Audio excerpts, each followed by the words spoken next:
in the economy very often overshadows that initial investment. So whenever we talk and think about that, it is important to think through everything that could happen and that is associated or could potentially be associated with paying a living wage. Thank you, Lulu. Yeah, I think some interesting opening statements there, and we'll, as you say, get a bit more into some of those as we go. Okay, Monfla, you are next on my screen. Thank you very much, Leila. And thanks, Lulu, for quite a thought-provoking way to look at it. I think context is everything. And when you look at a discussion on a living wage, because we all don't want to have the working poor increasing in number in our society, you can't help, though, but have to go back to thinking about where we are post-COVID, where most employers, most companies have had to close down. Our unemployment rate continues to grow, which means that equally there are more South Africans looking for new employment.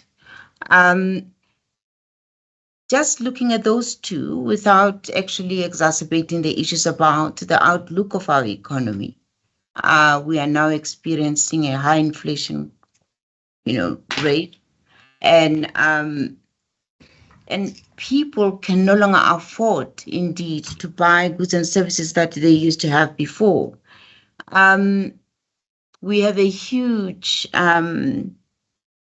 Gini coefficient that is the highest among many countries who are our peers. The question becomes, is it possible for us to start engaging on the issue of a living wage, noting inflation and the fact that people must be able to afford goods and services, and then balance it out with the fact that we need to grow employment. We need to get more people into earning, so that it is not one against everything else, but it is one in a context of how we as South Africans want to see us growing towards a living wage, while also making sure that more are coming into the employment space. I would very much welcome the next set of discussions. And such an important conversation, and that's the first question I actually want to introduce once we hear from Shirley, is exactly that. How do we balance this conversation with the conversation about keeping more people employed? Because it is so important to us. But before we get there, Shirley, can we hear your opening statement, please? Thank you very much, Leila, and to my esteemed panelists for their really rich insights into this. And good morning, everyone. For me, the living wage is absolutely critical in terms of a humanitarian crisis that we are currently facing around access to opportunities and to fully participate in society and in the economy. And I think that the living wage is really the beginning of a conversation, a starting point on wages. And by implication, the living wage begs of us the question, what does it mean to live? What does it mean to live with dignity? What does it mean to live in a society that is inclusive in every possible way? And for me, every REMCO report starts with the principles and the values of fairness and responsibility and dignity and dealing with inequalities, and still we see huge salary gaps. And today, really, it is about holding this up and presenting a call to action to corporate Africa to say we really should be living these values of fair pay, of responsible pay, of respect, of dignity to human beings, which really puts a bold focus on the S in ESG, and to ensure that today is a call to action so that we can build a better society, that we can build a better life for all, and that we all understand that as shareholders and as broader stakeholder communities, that our ESG and human centricity elements are connected.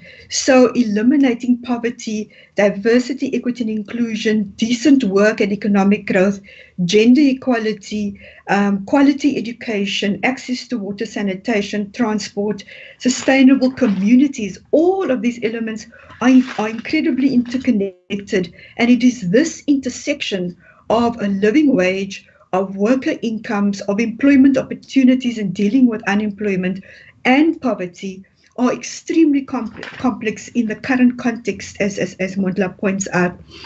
And so for me today, it is really about looking at the human element and about the kind of society we want to create, because I believe that fair, livable wages gives employees and those in our, in our supply chains, a chance to lead a dignified life, a life where human rights are front and center of what we are trying to achieve in terms of personal dignity and family stability and peace in our communities.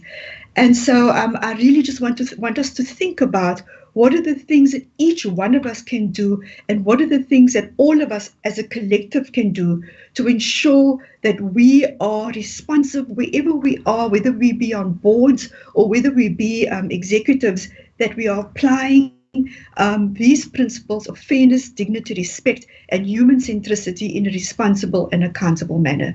Thank you very much. Thank you so much. And I think with opening statements like those, I don't know if there's anything left to talk about. Each one outdid the next. But yeah, I mean, wasn't planned this way, but definitely interesting to see how each one of you picked up on a slightly different nuance and a different aspect of this problem and this issue. And that's what's so fascinating to me, is we can look at it from the economic angle, and what does the impact of the living wage, or what impact does the living wage have on our economies, and how can we frame that in a positive light. We heard that context is important. So how do we look at it whilst remaining very aware and cognizant of what our context is? And then also, what are our values as an organization, and how do we really link to those values and make sure that we stay true to those? And we've obviously, with purpose-led organizations really coming to the forefront in the last few years, that's clearly something that needs to be talked about. Okay, so I think let's kick off with a basic understanding of what the living wage is, because I think that's something that doesn't necessarily get talked about or understood. So a living wage is not a minimum wage. We have a minimum wage that is legislated. A living wage is something different to that. Do we have a living wage in South Africa or any African countries? We do not have an official living wage. In countries such as England, there is a living wage foundation. There is a living wage which is published, and you can get certified against that living wage. We don't have that within Africa. But having said that, we do have a very good understanding of what a living wage is and what it would look like. So we know, for instance, that 7,500 Rand is a number that gets bandied around a lot. That's pre the inflation. Montla, you mentioned the cost of living hikes that we are seeing at the moment, which obviously is top of everyone's mind. We are all feeling it. And you can only imagine how that is felt differently at different levels, and at the minimum wage level and the living wage level. What also tends to not get talked about is 7,500 Rand as a starting point is for one individual looking after themselves. What is the reality of households that we are looking at for our employees? How many direct dependents are there? How many indirect dependents are there? And how do we create that context and understanding? So we don't have long for this discussion, so I want to get into the questions and really hear from our panelists. And I think that we can kick off with that discussion around, I want to say, paying a living wage versus keeping more people employed. And I want to start with Lulu, because I think you have some interesting views on this, and about how we could possibly reframe this, acknowledging that in this panel we really want to leave you with some practical insight and practical action points and a positive mindset. How can we make a change? We can always make the argument for why we can't pay a living wage, but today what we're trying to do is really empower everybody to think differently and say this is something which is achievable, and there are very good reasons, business reasons, social reasons, values, purpose. There are reasons for doing this which go beyond just it's the right thing to do. Mm-hmm. So Lulu, let me hand over to you, and my other panelists, please chip in where you feel appropriate. Thanks, Leila. So I think it's very easy, as I said in the beginning of in my opening statements and what you mentioned now, to just say, oh, if we increase wage levels, it's going to lead to more unemployment. It is not as simple as that. The economy is significantly more complex than that, and the way that people operate is significantly more complex than that. And as companies in South Africa, the majority of us is actually dependent on the health and the well-being of our customers.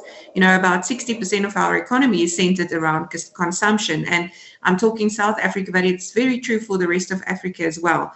It is centered significantly around consumption. So what that means is if people have more money in their pockets to spend, they could then enable the next person to earn a better living, potentially enable them to employ more people or create jobs, etc. So it's really important when we think through this problem that we think through the entire value chain, as I mentioned earlier.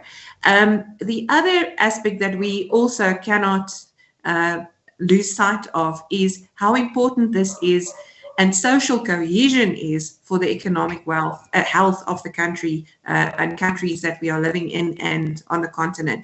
The World Economic Forum publishes a report every year where they look at major risks and how that has increased during the course of COVID, amongst others, or from the previous years. So this year's report obviously looked at what has happened during the COVID period.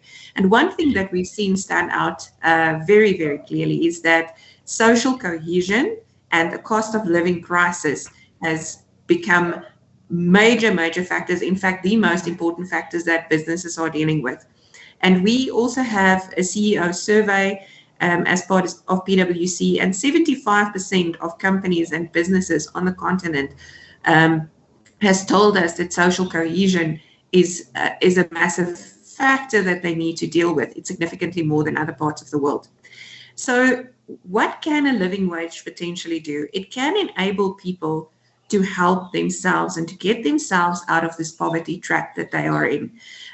What we've seen over time is that some of the major factors that enable people to actually improve their own situation is by looking at healthcare, by looking at education, etc. So this is a way in which you can enable people to say, I can look after myself. I have that dignity. We've already spoken about that.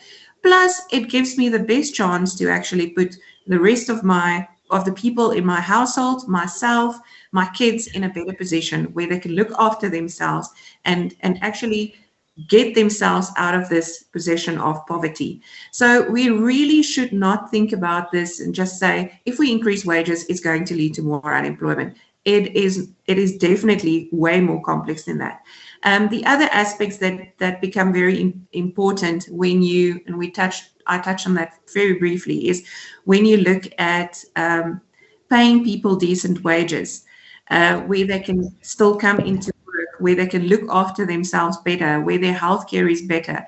It increases their productivity. It increases or it decreases absenteeism and absentee rates. People showing up for work more, and in fact, was it 2019 Nobel Prize winners in economics have gone about and said exactly that. When we think about economic problems, we should really take off our hat of just thinking it in one dimension. The world is way more complex than that, and really try and understand the truth of the nature of the issues that we're dealing with. And in fact, they've disproved a lot of the thinking that we had around foreign labor, around things like paying living wages, around enabling people to help themselves, in fact. So yeah, there's a lot of stuff that I've said now, but I think economists are starting to think differently about that as well. And I think that is really, really necessary that we do that. Thanks, Lulu. Yeah, fascinating. And I think what is fascinating to me is we almost have to always re-educate ourselves. What we learned in school, in university, or wherever else, it doesn't necessarily remain true. And we constantly need to challenge ourselves and say, is the way we're thinking, is the logic process that we're following still true? And does it still serve us today? And I always talk about challenging the status quo. And I've seen a lot of boards in particular doing this in light of these difficult conversations around what is fair and responsible pay? How do I fairly pay executives while also staying true to my values, as Shirley has mentioned, and that the opening statements of remuneration reports, as a REMCO chair, you are signing that off and you're thinking, well, is this true? Did we do all of the things which we said we wanted to do and we said we were going to do? Did we pay in a way that was fair and responsible? And have we been transparent about that? So, yeah, thanks for that. I think it's always nice to hear that it's not just a cost. There are positive benefits, and although we should be doing it for the right reasons, let's be honest, we live in a capitalist society, and I think it's important for us to understand the impact that it has on business, and certainly that's beneficial to the cause.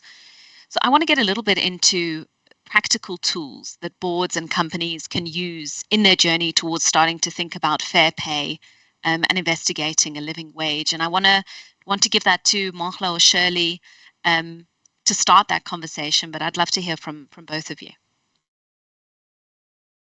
I think just as a start, companies today, especially in South Africa, where we talk about social and ethics committees, and I think ESG has become even broader in terms of the global focus on companies and their relationship to society.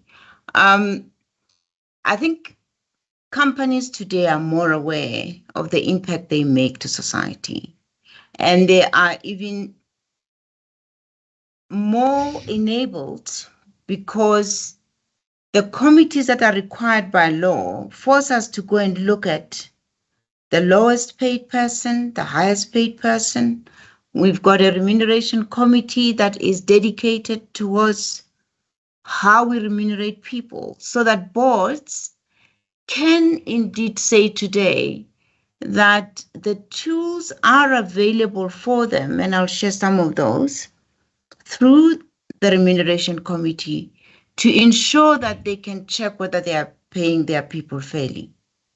Secondly, in most companies, it is true that companies look mostly at executives, but social and ethics, as well as ESG, is forcing us to also look at the lowest people, where they come from, how they transported to work.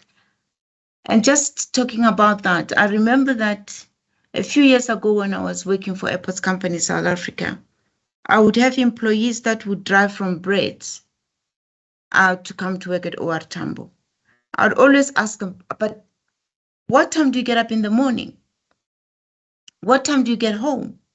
You find a mother who has got this one job, leaving at 3 in the morning, but actually gets home around 7 p.m. and they hardly spend time with their children. A caring company today is what employees seek and want to work for. Boards, they set the remuneration policy. Boards hire the leadership of the company. Boards not only set the policy, but the policy entails the minimum wage you pay in your company for the various different levels, the incentives. You'll find that in South Africa it's common today to find a transport allowance because people are coming from so far. Those are already existing tools that companies use to try and augment the wages that they are paying for their people. In the lowest end, there is absolutely no choice. In this inflation environment, what would companies do? They have to look beyond inflation to see whether or not their people can still come to work because transport is higher. What are the tools? The tools are simply because boards have the power to make decisions. They hire executives. They set the policy of remuneration. They can determine what incentives are set. They can ask for data and it will be made available to them. But importantly, they can even ask for advice But board members are people that are coming from society. They should be aware that their helper at home is no longer able to afford transport. They can also see when they're buying groceries that things are changing. So I believe that boards are well suited. The structures are in place for them to be able to make a meaningful contribution to people being able to afford, or for societies moving into the direction of a wage that will make their employees afford goods and services. And I want to emphasize what you've said there, because that is powerful. And I said at the beginning, we want to talk about practical solutions. We want to set a positive tone. And I believe, Marla, what you've said there is so powerful. Boards have the tools. They have the power. They can ask for the information, the analysis, the advice. It's about raising one's voice. It's about understanding the context. And it's about, and this is where I'll segue to Shirley, it's about being true to your values. So how do you be true to your values, use what you have available to you, and create, additional information, additional analysis, and use that to actually make decisions? Because I sometimes also see analysis paralysis. We analyze something to death, and then we never do anything with the information. And I want to move that forward. But let me hand over to you, Shirley, to pick up there. Thank you very much, Leila. I think that at Monta's absolutely spot on. I think that a board needs to understand and take into account the interests of shareholders and the relevant stakeholders, and understand that a business does not operate in a vacuum. In fact, it is part of a complex, interconnected system that has to be sustained to ensure long-term impact of the business and societal prosperity. So, the point about what a board is able to do, it is about duty of care and diligence. It is about asking ourselves the tough questions and being aware, being far more in tune of what is happening with our people on the ground, and bring this knowledge and experience to bear, so that it is not seen as a cost, rather, but that there's an investment, and that there's a domino effect, as we were saying, and that there's a much greater awareness in terms of what boards are able to do through a living wage, in terms of the responsibility to respect our fundamental human rights, and what the risks are of low pay, and how we act to remediate this. Many organizations are now talking about alignment with the Sustainable Development Goals, and often this is only about carbon footprint. Boards have an opportunity, have the practical tools of good governance, as outlined in King 4, to be able to ask the questions and get the analytics and the data and the current practices, and from the top down can create an ethos and a culture that says we are able to make a difference when it comes to our social impact through our through our policies, our procedures, our decisions that we take. We want to lead with purpose, and it's not only because the investor community and other shareholders are now demanding this of us. So we need to understand our role in society. We need to understand our purpose, and we need to, as boards, be far more aware of what is happening on the ground, and not, often it can be said we're too far removed, and this is where diversity on boards become very, very important. Race, gender, age, knowledge, expertise, understanding fundamentally what the role of boards are, and being able to have the difficult conversations around what are workers practically having to deal with every day. And so boards have the tools at their disposal to deploy oversight and ensure good governance on all of these elements. There's the Social and Ethics Committee, there's the Remuneration Committee, there's the Investment Committee, there are foundations, there are all of these elements to ensure that, when you see a whole lot of data around garnishing orders and transport allowances and loans and bursaries to dependents, all of these things is about what are the dynamics and how do we prioritize these elements on the board. And if we only are going to have people who think in a particular way, we are going to miss out on providing the diverse array of solutions that we need to bring. And I think that training the board, creating that awareness of what the responsibility is of the business to society and to human beings in our communities, in our supply chains, our clients, our regulators, our staff. If we are not aware of what our duty in this space is, then we are not functioning well as boards. And yes, we do have yes boards. We do know that we just want to often tick the boxes, but we need to invoke a healthy set of board dynamics that enables us to have these tough conversations. Yeah, thank you for that. And somebody else want to add there? No, okay.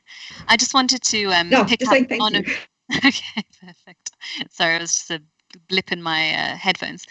I just wanted to pick up on a few things that you said there. So the one is diversity and how important that is, because Mongla's talked about the board has the power. But for the board to exercise that power and bring about the tools and the analysis and the requests, the topic needs to be elevated. It needs to have airtime at the board. And who is going to be bringing that question to the board, bringing that topic up at the board, ensuring that the discussion is had? And I think that's a very important thing. And you've mentioned diversity, and I think that's key to having this happen. Different voices, thinking about things in a different way is key to making sure the conversation happens. The other thing you mentioned that I want to touch on before we move on to the next question is you mentioned the SDGs and a focus on the carbon footprint and the E of ESG, really. And I think it's so important because often the ESG conversation begins and ends with the environmental. And we don't get into this conversation about that. There's a whole S there. There's a whole other letter. And what are we doing about the S? What are the risks? Lulu's mentioned a couple of them on our continent, as PwC have discovered from our research. The risk is there. We understand the risks. Why aren't we doing anything about them? But also similarly, and we've talked about this as well, what are the opportunities? What is the opportunity? What can we unlock by paying a living wage? How can we change our continent by paying a living wage? How are we going to shape and mold our economies by taking this bold step? And then I want to touch on maybe, something that's close to all of our hearts and, as people who consult a business or are in business or on boards. And you mentioned the interest of shareholders and other stakeholders. And I want to get into that a little bit because often the conversation begins and ends as well when we talk about the living wage on affordability. And there's a certain amount of profit that's made, and there is an understanding that is never challenged that profit is split between your shareholders and your executive team who are responsible for the success, inverted commas, because that's what we believe and that's what we have been trained to believe. And let me open that conversation and maybe, Lulu, I can hand to you first to start us off there. How do we frame that differently? How do we start thinking about that? What are the things that we need to be considering when we start to challenge that shareholder view? Well, Leila, I think Montla mentioned something very importantly, and it is moving in the right direction. I think the first thing is that we need to realize that in some cases, this is a conversation that needs to happen in a process. It will not necessarily happen overnight. But the point is because we realize that we might not be able to fix all of this immediately overnight, we sometimes think, okay, we don't need to, or we can't do anything about this, so let's just leave it. I think the important thing is just to understand that it is a stepwise process, and it's about moving in the right direction, understanding, and as you mentioned as well, elevating the conversation so that people actually realize the importance of this. the other important thing for me is, and I don't want to to sound flippant or anything like that, but we've been saying that to each other for quite some time. It's time that businesses realize that if they don't address these issues, there is not going to be an economy for them to actually operate in. There is not going to be consumers, or their consumer base is going to shrink.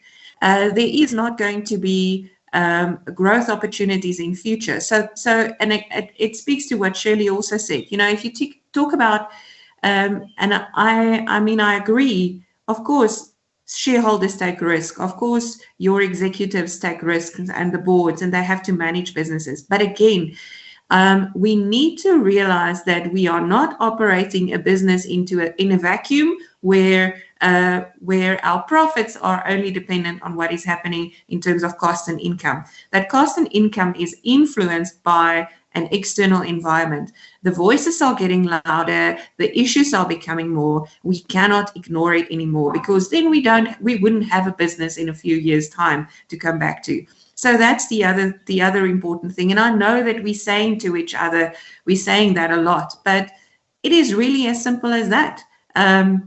So shareholders that don't realize that needs to realize that whatever returns they're getting now is going to be short-lived. It's difficult always to understand where we're going, the longer term decisions that we're making, if we don't immediately see the returns on some of those. It is difficult, and it's human nature to then say, okay, how do we implement some of these strategic plans, etc.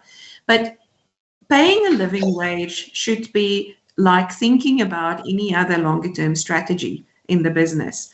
And we should go through the same thought process in terms of what is our investment, not the cost. What is our investment now? What is the returns that we can expect? And I've spent some time on it earlier as well. I believe that there's immediate short-term benefits and definitely longer-term benefits that we can see as an organization. And we need to start thinking about it in that way. Thank you, Lulu. Strong words. I cannot believe it, but apparently we are almost at the end of this session. So I'm going to ask Monkla and Shirley to, while you give your responses here, I'm really sorry, but keep them succinct and encapsulate in them, I think, what you want to leave our audience with today. It's such an interesting and important topic, and I knew 40 minutes was going to fly, but I didn't think it would go by in the blink of an eye as it seems to have done. So perhaps I can pass over to you, Monkla, for your closing comments and response to that. I think in the real world, things are not as separate as we may make them look. Like you can think about shareholders only, think about a living wage only. A practical company has got to look at where they are operating, how they impact the society where they are, what they are giving to shareholders for the money they invested in. But if we all learn to be more aware and not fear to ask the questions and become more transparent, think about what you're giving to workers, what you're giving to society, what you're giving to the shareholders, what you're giving to management. That information will tell you whether or not there isn't room to give more to the most vulnerable. That is so powerful. Thank you for that.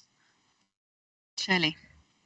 Thank you, Leila. I believe we need to shift our narrative, and we need to find a common language that is able to articulate the role we need to play in ensuring that whether you be a director, whether you be an executive, that you are not complicit in allowing the status quo to continue, that we are in fact actively and deliberately and intentionally addressing this as a collective. And yes, it is a call to action.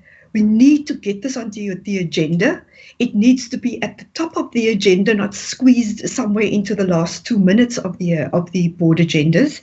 It needs to be prioritized and given time, and it needs to go beyond awareness to genuine action. And I think we can do this. This is a great thing.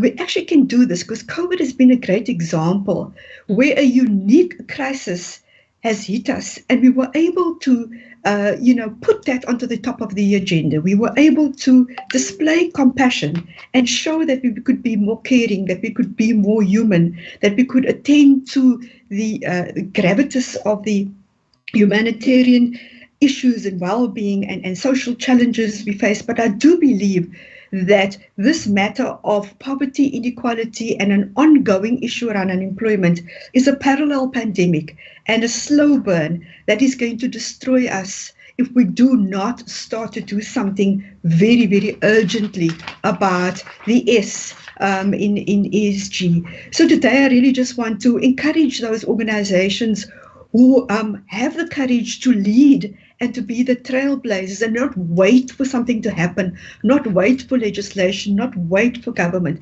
but to actually get on with ensuring that we are able to make a difference to our society and understand what is the kind of society, what is this inclusive economy that we are trying to build, and where does a living wage fit into that? We can all do something about it. Thank you.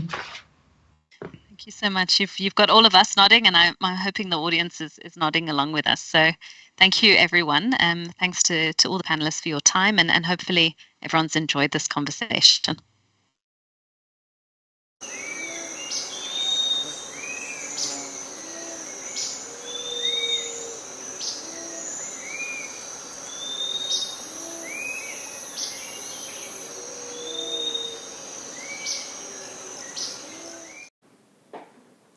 Definitely, Leila. We definitely enjoyed that conversation, a powerful one, exactly where we need to hear it. We now move over to the fireside chat on Sustainable Investing 101, from regular returns to social impact and how to pick the right ESG funds. There's something for everybody here. Let's go over to our conversation with Nicole. The World Economic Forum has identified extreme weather, climate action failure, and human-led environmental damage among the highest risks for humanity and our planet over the next decade. As a financial services intermediary, we recognize climate change as a systemic risk which must be integrated into the way in which we do business. We're a custodian of the lifetime savings and investments of millions of customers across Africa. Old Mutual, doing business and doing good. Welcome once again to a beautiful fireside chat, the Sustainable Investing 101 conversation, from regular returns to social impact and how to pick the right ESG funds. Happy to have with me by the fireside in Johannesburg, Nicole Martins, Senior Stewardship Professional for the Old Mutual Investment Group. Nicole, this is for me one of the most exciting spaces to be in because this is about putting money where it counts. But before we get into some of the interesting bits, could you lay the foundation for me? What is sustainable investing? Well, thanks very much, Danila. That's a great place to start, is thinking about what are we actually talking about. What you will find is that in this space, there's a lot of jargon and an even greater number of acronyms. It can get really confusing to try and differentiate between what is sustainable investment or responsible investment, green investment, ethical investing, impact investing. The list goes on. It starts to get really confusing.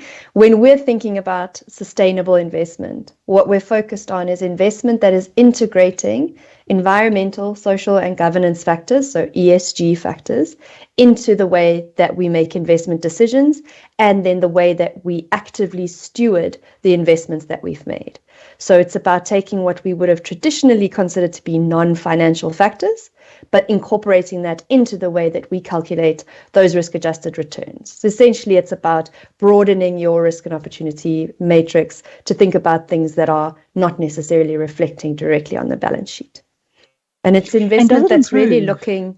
It's investment that's looking long-term in nature. When we think about sustainable investing, we're thinking long-term. We're not thinking about short-term trading. We're thinking about what is investment that is good for maximizing return in perpetuity, in the long run.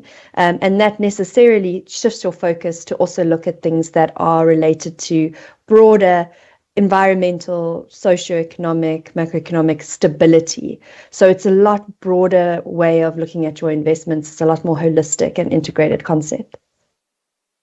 Have you got evidence, or have you seen whether it does improve the risk-adjusted returns in the long term?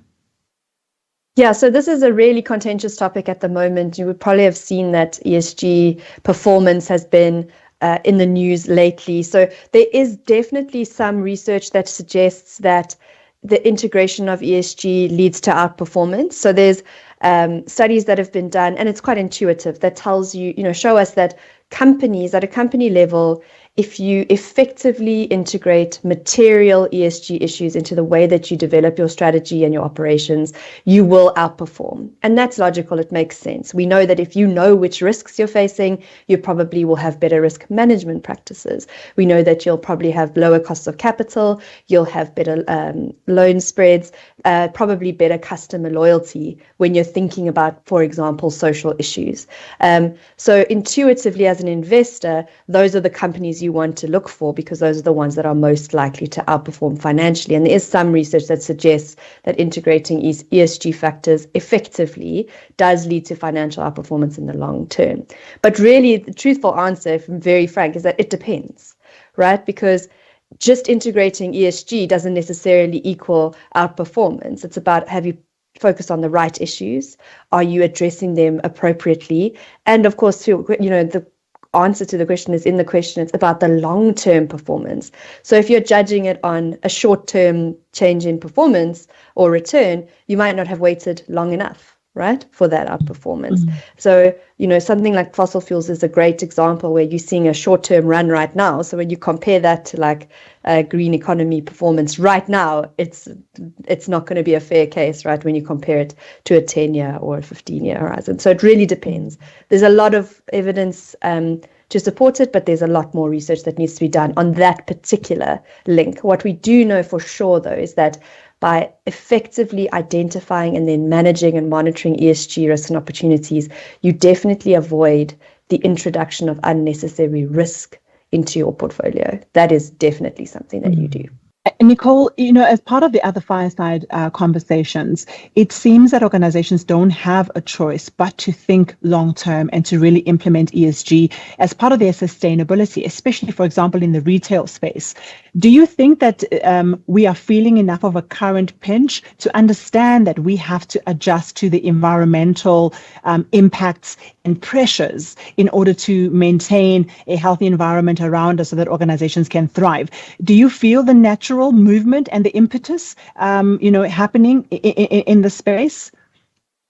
Yeah, so I think, that's a good question. And my personal view is that we will never be acting with enough urgency.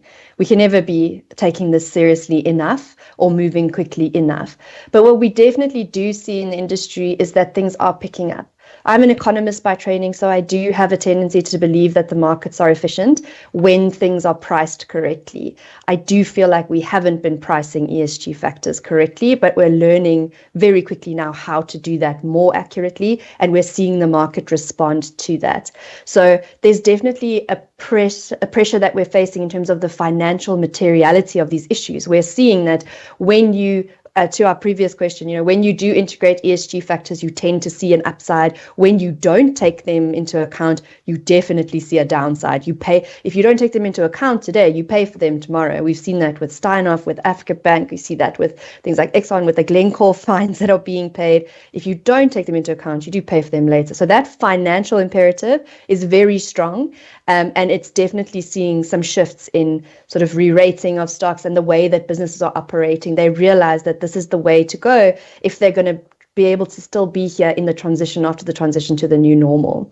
But in addition to that, there's two other big imperatives, I think, that are driving this adoption of a more sustainability focused mindset. And the first one is really around market demand, especially institutional investors. Our clients are asking us more and more about this. So beside the fact that it's 100% our fiduciary duty and it just makes financial sense to invest with a long-term mindset, clients are asking, especially institutional investors, things like pension fund trustees are saying, not just, are you going to deliver a good return for me on my retirement investment, but what kind of world am I retiring into? And what are you doing with my money to create that world? So there's a lot of pressure that's coming from the market and that globally and locally. And then the second driver that's really pushing us is policy and regulation. And I think that the urgency we've seen in that regard with the development of things like taxonomies, with carbon tax regulations, with reporting obligations and compliance is really a recognition by policymakers and regulators of the systemic nature of these issues and of the impact that these factors can have on overarching macroeconomic stability. Right. And so policymakers and regulators are realizing that if we don't get this under control, it has far greater ramifications than just the performance of every, an odd business here or there. So I think that those are really creating that impetus to move. As I say, we can always move faster. We should have been doing this very long ago. But it's good that it's happening now. And we're definitely seeing some leadership in the space that's helping to spur that. I'm so glad you said that, because historically we've struggled. We've struggled with the compliance of things that we know we need to do, but we just don't seem to want to do it authentically. Things like empowerment, empowerment of women, job creation, skills development. There's so many of these policies and governance issues and regulations that we really are doing poorly. And you saying that there's hope in this particular space because the pressure is real and they're feeling the pinch. Do you believe that the elements that we see in society around the impacts of climate change, the impact of the uprisings that are happening, really the instability that's in the environment, do you feel that we are contributing enough to making social impact change through the policies, through the regulations, through compliance? Are we feeling that societally? Are we focusing on change in society? So specifically through policy and regulation, I think it's an interesting case. So locally, I know that the regulator has always wanted to or preferred to follow what they call a nudge approach, right? Because there is this understanding that when we regulate things, we create a compliance mindset. And so that as human nature takes over, we want to find a loophole. We want to find a way to do the bare minimum or ideally nothing at all, and then sort of make it seem like we're still doing it. So really, it's about a paradigm shift and about changing the way that we think about these things so that we aren't focusing on it as a regulatory burden or a grudge purchase, so that we're thinking about it as, hey, this is something that makes sense. It's just logical, rational behavior. And from an investment perspective, it's just the prudent way to make investment decisions and to manage our investments, so that it doesn't feel like something we're being forced to do. So I think from a policy and regulatory standpoint, it is very difficult for regulators and policymakers to strike that balance, because on one hand, you do want the behavior to change in a sustainable way, but on the other, you need it to change pretty urgently. So I think things like a green finance taxonomy, which South Africa recently launched, something like that, I think is very helpful because it provides a guide. So it's really a case of taking international best practice principles and applying them in an appropriately nuanced way locally, and says to investors, this is our guidance on what we think investable projects in different industries or categories should look like to align to our overarching national ambition. But you're not mandated to only invest in those, or not yet anyway, mandated to report exclusively on how you're doing, but the tool is there. And I think that's really the role of policy and regulation, is to create that enabling environment so that innovation can still take place, so that you aren't, scuppering that kind of progress. So it's a very interesting space that you are in, and I'm wondering how hopeful you are to seeing the uptake in a consistent but also meaningful manner, in a meaningful way, and also at a scale that's big enough, and also authentically enough that we actually are able to measure it effectively. Are you confident that in the short term, in the targets we've set ourselves over the next 8 years, as an example, we'll actually see a promising enough change? We're so far behind, we probably won't make the targets, but do you see promising enough movement and impetus in the right direction? I would have to say yes. I think my optimism for African ingenuity knows no bounds. I honestly feel like if there's any markets that can leapfrog, that can see a good thing coming and get there quickly without having to learn the hard way and go through the challenges that, traditional markets have gone through, it's African markets. And we've done it before with mobile technology. I know we can do it again with things like renewables. I think that we see the will. I see with things like when you talk about scale, I mean, one of the things we see a lot is that there are, when it comes to this transition to more sustainable and inclusive economies, it's not one kind of project or one kind of investor that's going to get us there.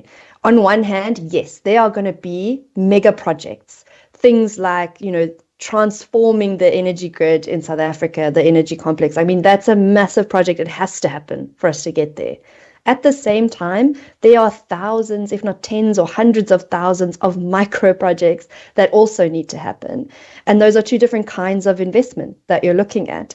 And I know that we have both. I know that we have both kinds of projects being developed. So that gives me great optimism. Also in the work that we're doing, at Old Mutual Investment Group and the work that I do in stewardship, it's about working with companies. So we work specifically in the listed space, but working with those companies to say, look, we know where we're going. We know where we need to get to and by when we need to be there. And we know that you aren't there yet, but let's work with you to get there.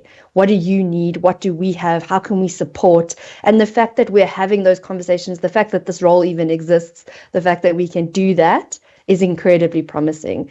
A year ago, this kind of thing didn't exist. So the fact now that we're seeing big institutional investors and companies have a stewardship focus, they're dedicating real resources to that. They're not saying, oh, this company is not perfect, so we'll just leave. We'll kick it out of the portfolio. Or worse, these companies need work, but we don't know what to do, so we're just going to not engage.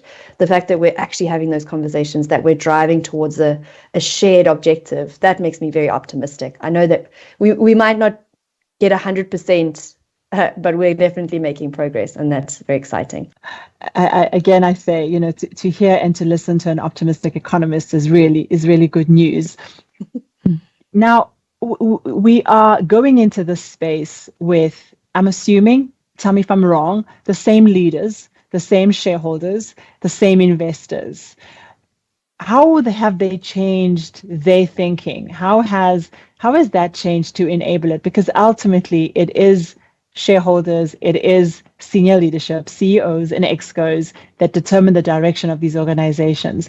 Is there a change there in the form, in the ethos of the people that are steering these massive organizations that have the greatest impact on our environment and have the greatest ability to solve for society and to solve for ESG? That's such a great question. And you're right, because it does start at the top and it is all about leadership in this space. Because what we will find is that if the leadership doesn't buy in, then the only change we see is superficial and that doesn't last, right? That's the opposite of sustainability. What I will say, well, I can't speak on behalf of sort of the mindset of corporate leaders across the space. What I can say is that what we're seeing is from increasing pressure from investors, right? From activist shareholders, the mindsets that are counter to sustainability are being forced out and replaced with those that are thinking the right way. We see that in the resolutions that are being proposed, we see that in the conversations that are being had, and we see that in the directors that are being re-elected or not on various boards, right? So we definitely are seeing a shift, in large part driven by pressure from investors. Obviously, there are also cases where internal to companies themselves, they've seen the light. They understand that the way they currently do things is not going to make it through this transition to the new normal, and they're making those shifts.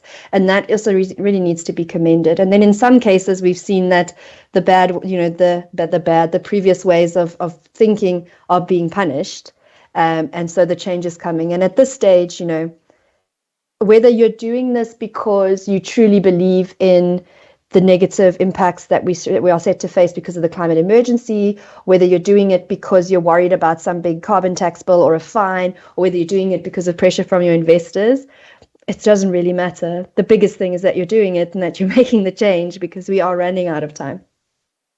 And whilst we're running out of time, we're sitting in a market across the continent that's positioned for growth, right? We are a growing economy. Is the opportunity to grow sustainably seen?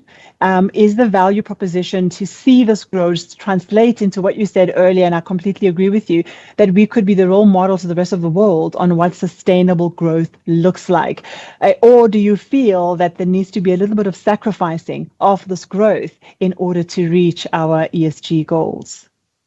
Yeah, I think, and again, maybe I'm in danger of being too optimistic, but I honestly don't think that it's not a zero-sum game. So for me, and I recently read a great article in the Financial Times about this, about how Africa has this potential for a green growth strategy. And what we see is that there are some markets that have already taken the lead on this. Countries like Kenya, for example, saw a spot, they saw a gap, they saw that climate change was threatening their GDP, and they changed their strategies, put in place policies, and now they're set to be a renewable energy exporter in the next few years. I mean, that's happened incredibly quickly. So this market, when we talk about the continent as a whole, the potential is there. There's no need to sort of continue to talk about all the potential we have. The opportunities there, it's being recognized. To answer your question, I mean, foreign investors are looking for return, they're looking for sustainable growth. And so now it's really up to us to take advantage of that and to make sure that we leverage this opportunity for growth to make sure that that growth is also sustainable and inclusive and equitable as we go forward. But definitely the opportunity is there, and the recognition of that opportunity is definitely there. Fantastic. I've loved it. Relaxed, very informative, very insightful. You've really given us lots of food for thought and lots of nuggets for me to take on to the next conversation. Thank you so much, Nicole. Amazing. Thank you.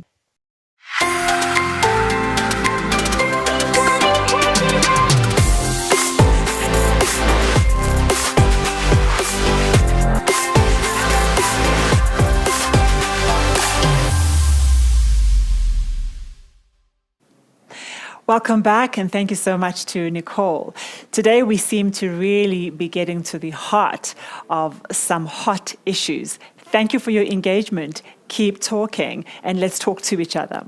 Our next segment is brought to us by Colin Coleman, co-chairman for Youth Employment Service, member of boards, former partner and CEO of Sub-Saharan Africa Goldman Sachs, and former senior fellow at Yale University, addressing us on fixing the broken contract between employees and employers in South Africa. And here is the path forward, brought to you by Colin. Over to you, Colin.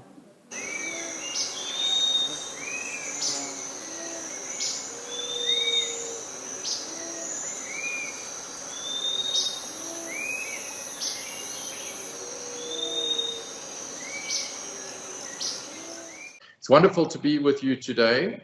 I wish we were able to say that South Africa was a thriving, prosperous country in which everybody shared in the benefits of freedom in South Africa. But unfortunately, we are at something of a threshold and tipping point in South Africa, with the highest rates of unemployment and deep inequality in South Africa, and dissonance in our political spectrum, with a very unstable situation in our macro political economy.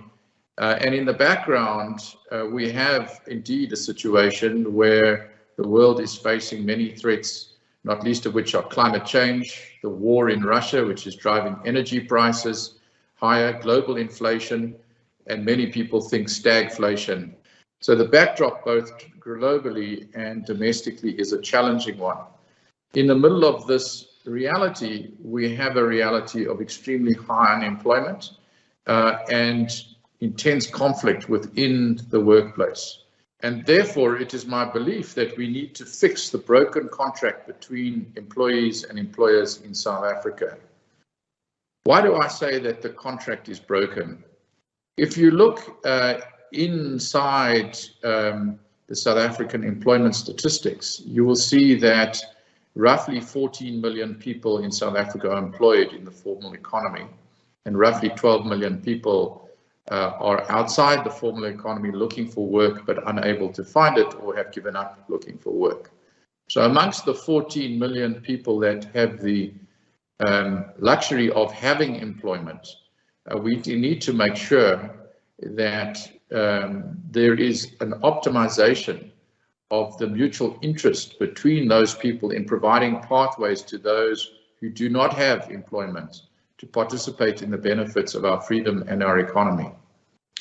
As a response, if we don't, what we're seeing is wide-scale extraction in South Africa, and the response of those outside the economy is to extract as much as possible, whether in legal or illegal forms, including things like the construction mafia, the transport mafia, the cable theft operators, those using the provincial, municipal and local government as means of extraction and through procurement and so on.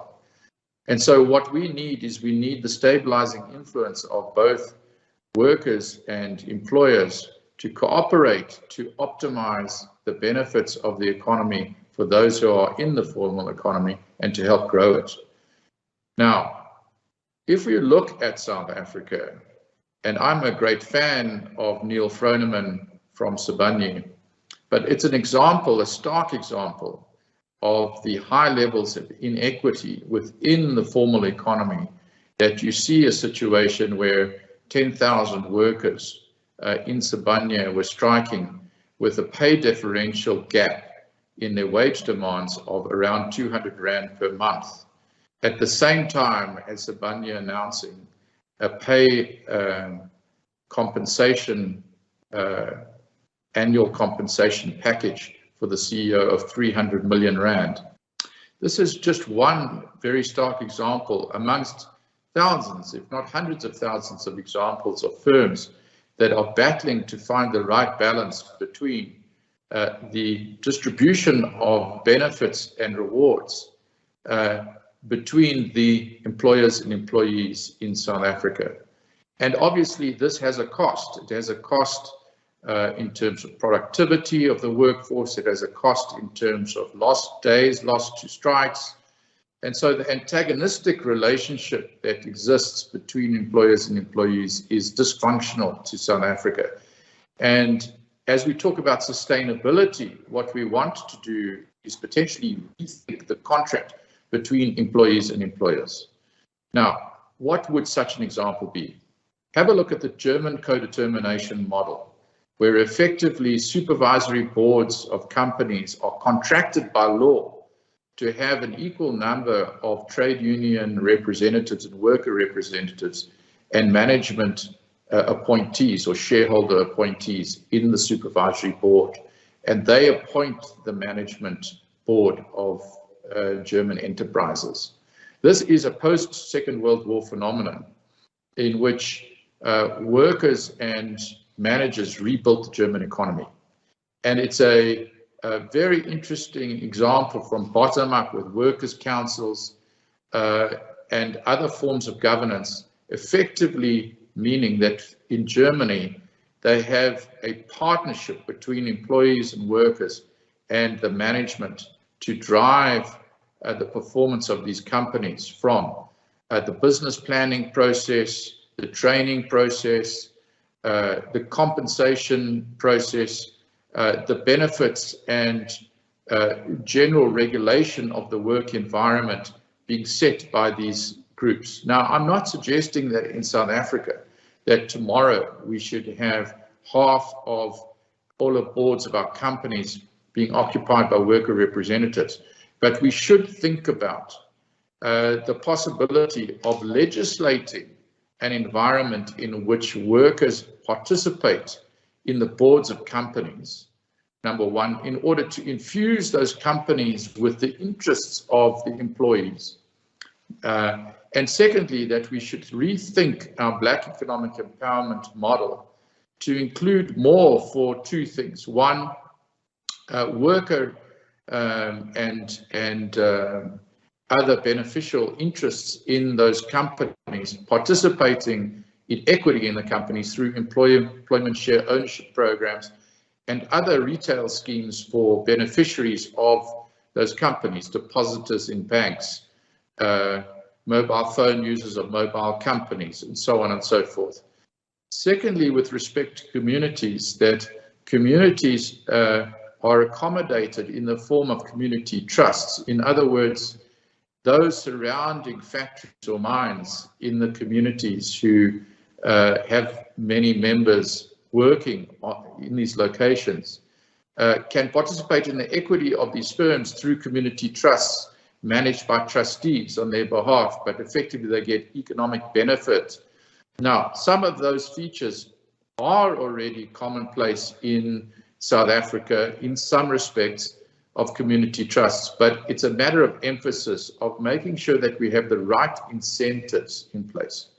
I'm the co-chairman of the Youth Employment Service, which has effectively created 82,000 interns in businesses who are incentivized to have these interns that are paid at least the minimum wage and get a one-year work experience.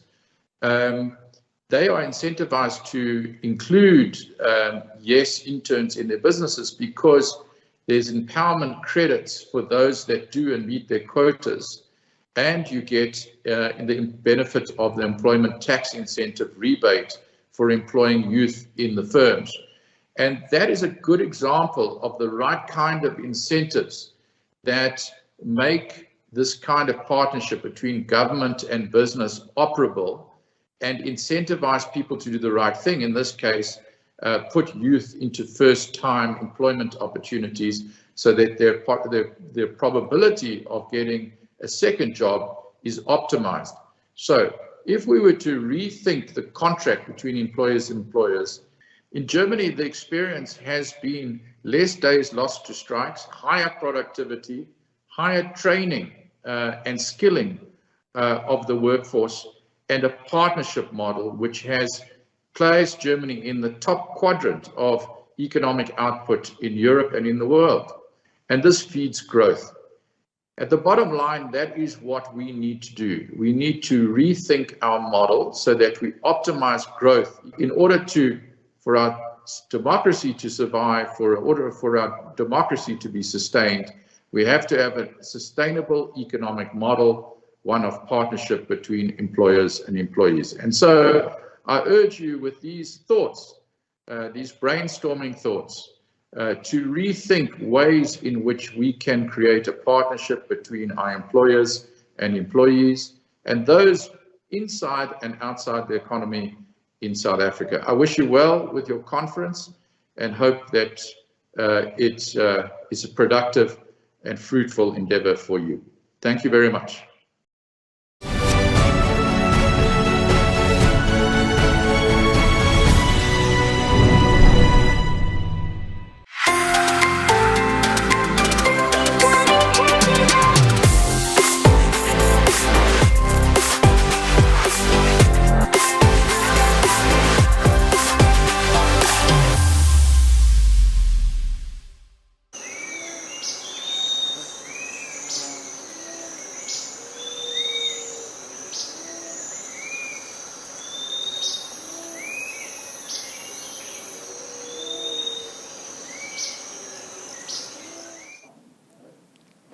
Thank you so much, Colin. Great insights, taking us to the next level of thinking around the responsibility each organization has and how we need to think differently about society and wages and the relationship towards sustainability of our economy in the long run.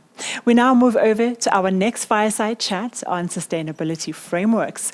Understanding sustainability frameworks and what they seek to achieve is going to be core to the discussion. Understanding also the challenges that corporates face in establishing and rolling them out. So we look forward to this engaging conversation, and we really appreciate all the deep conversations that you are having on social media. We see you are highly engaged, and when I come back, I'll be sharing with you some of the prizes we are ready to hand out. But let's go over to our conversation.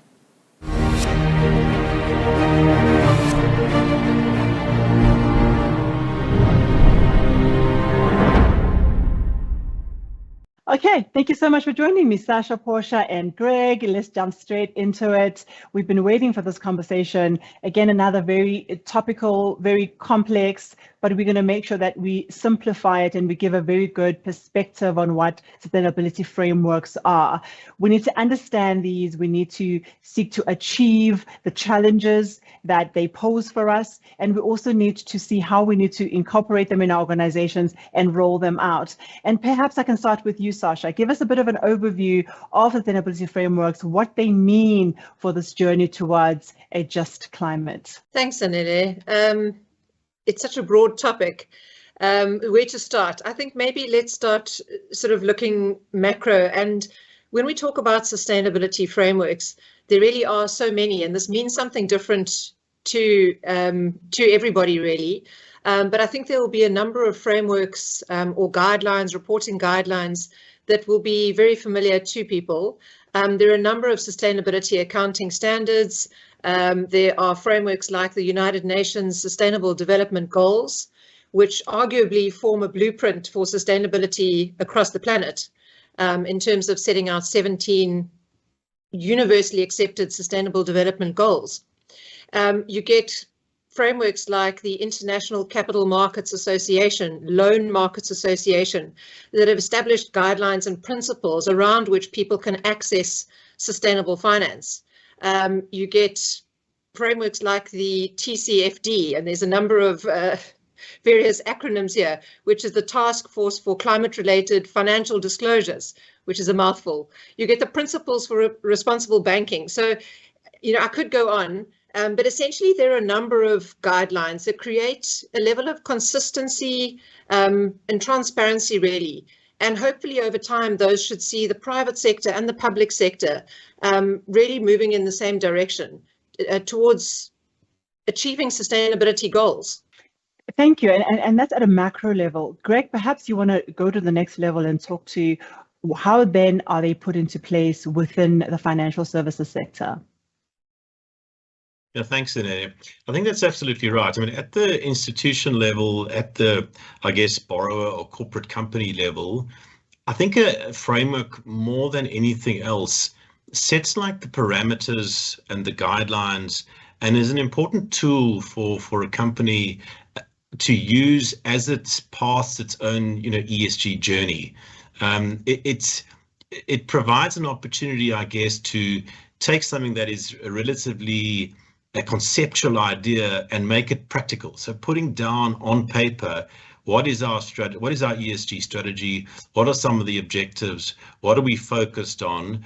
And as Sasha said, it can also, in relation to financing, can be a very important tool in actually raising capital. So if you have a look at our example as Standard Bank, we have a sustainable bond framework in place, which is, I guess, an extension of our overarching SEE strategy across the firm, and it's specifically focused on fundraising. So to Sasha's point earlier, there are a lot of different types of frameworks at the macro level, at the particular company level, but more than anything else, it should be seen, I guess, as a vehicle to express an ESG strategy and articulate or clarify a journey. Thank you, Greg. Portia, the question that I'll pose to you after Greg's explanation is, what are some of the elements that these frameworks actually think about? What are the key elements that they aim to cover? And later on, let's talk about how do we actually implement and embed them in organizations or in strategy and see them to fruition. But what are the elements? I think let's unpack that first. Okay. I think what the stakeholders, it could be shareholders, it could be communities, and the varied stakeholders are looking towards us to show some common language around this. I think there's been a development. Sasha spoke to them about the many different frameworks that have been coming through, most of them being voluntary. But what they are trying to do is to let us show the stakeholders how it is that we communicate how embedded sustainability is in our systems. Let us show how they could actually show impacts. I think when all of this started, a lot of focus was around initiatives, but people want to see what are the outcomes of what you're doing and how do you measure the impact. And then I think with the quality of the reports that are coming through being more refined, when we look at all these frameworks, I think we are getting to a point where that common language is starting to emerge, and that people are able to see whether the organization is going in the right direction towards these, these very lofty goals, and in something that they also understand through showing what our KPIs are around these non-financial activities that we do, or to show in a similar way that the financial have been throughout the years. And you're talking a lot, and I'm assuming that you're talking to an inward-looking approach from a shareholder point of view. There's also the outward-looking approach, and there's a financing element to it. So how do we start to look at projects we're investing in, or how do we start to look at how we fund certain initiatives? So Sasha, I want to pose that question to you. Let's move into sustainable financing.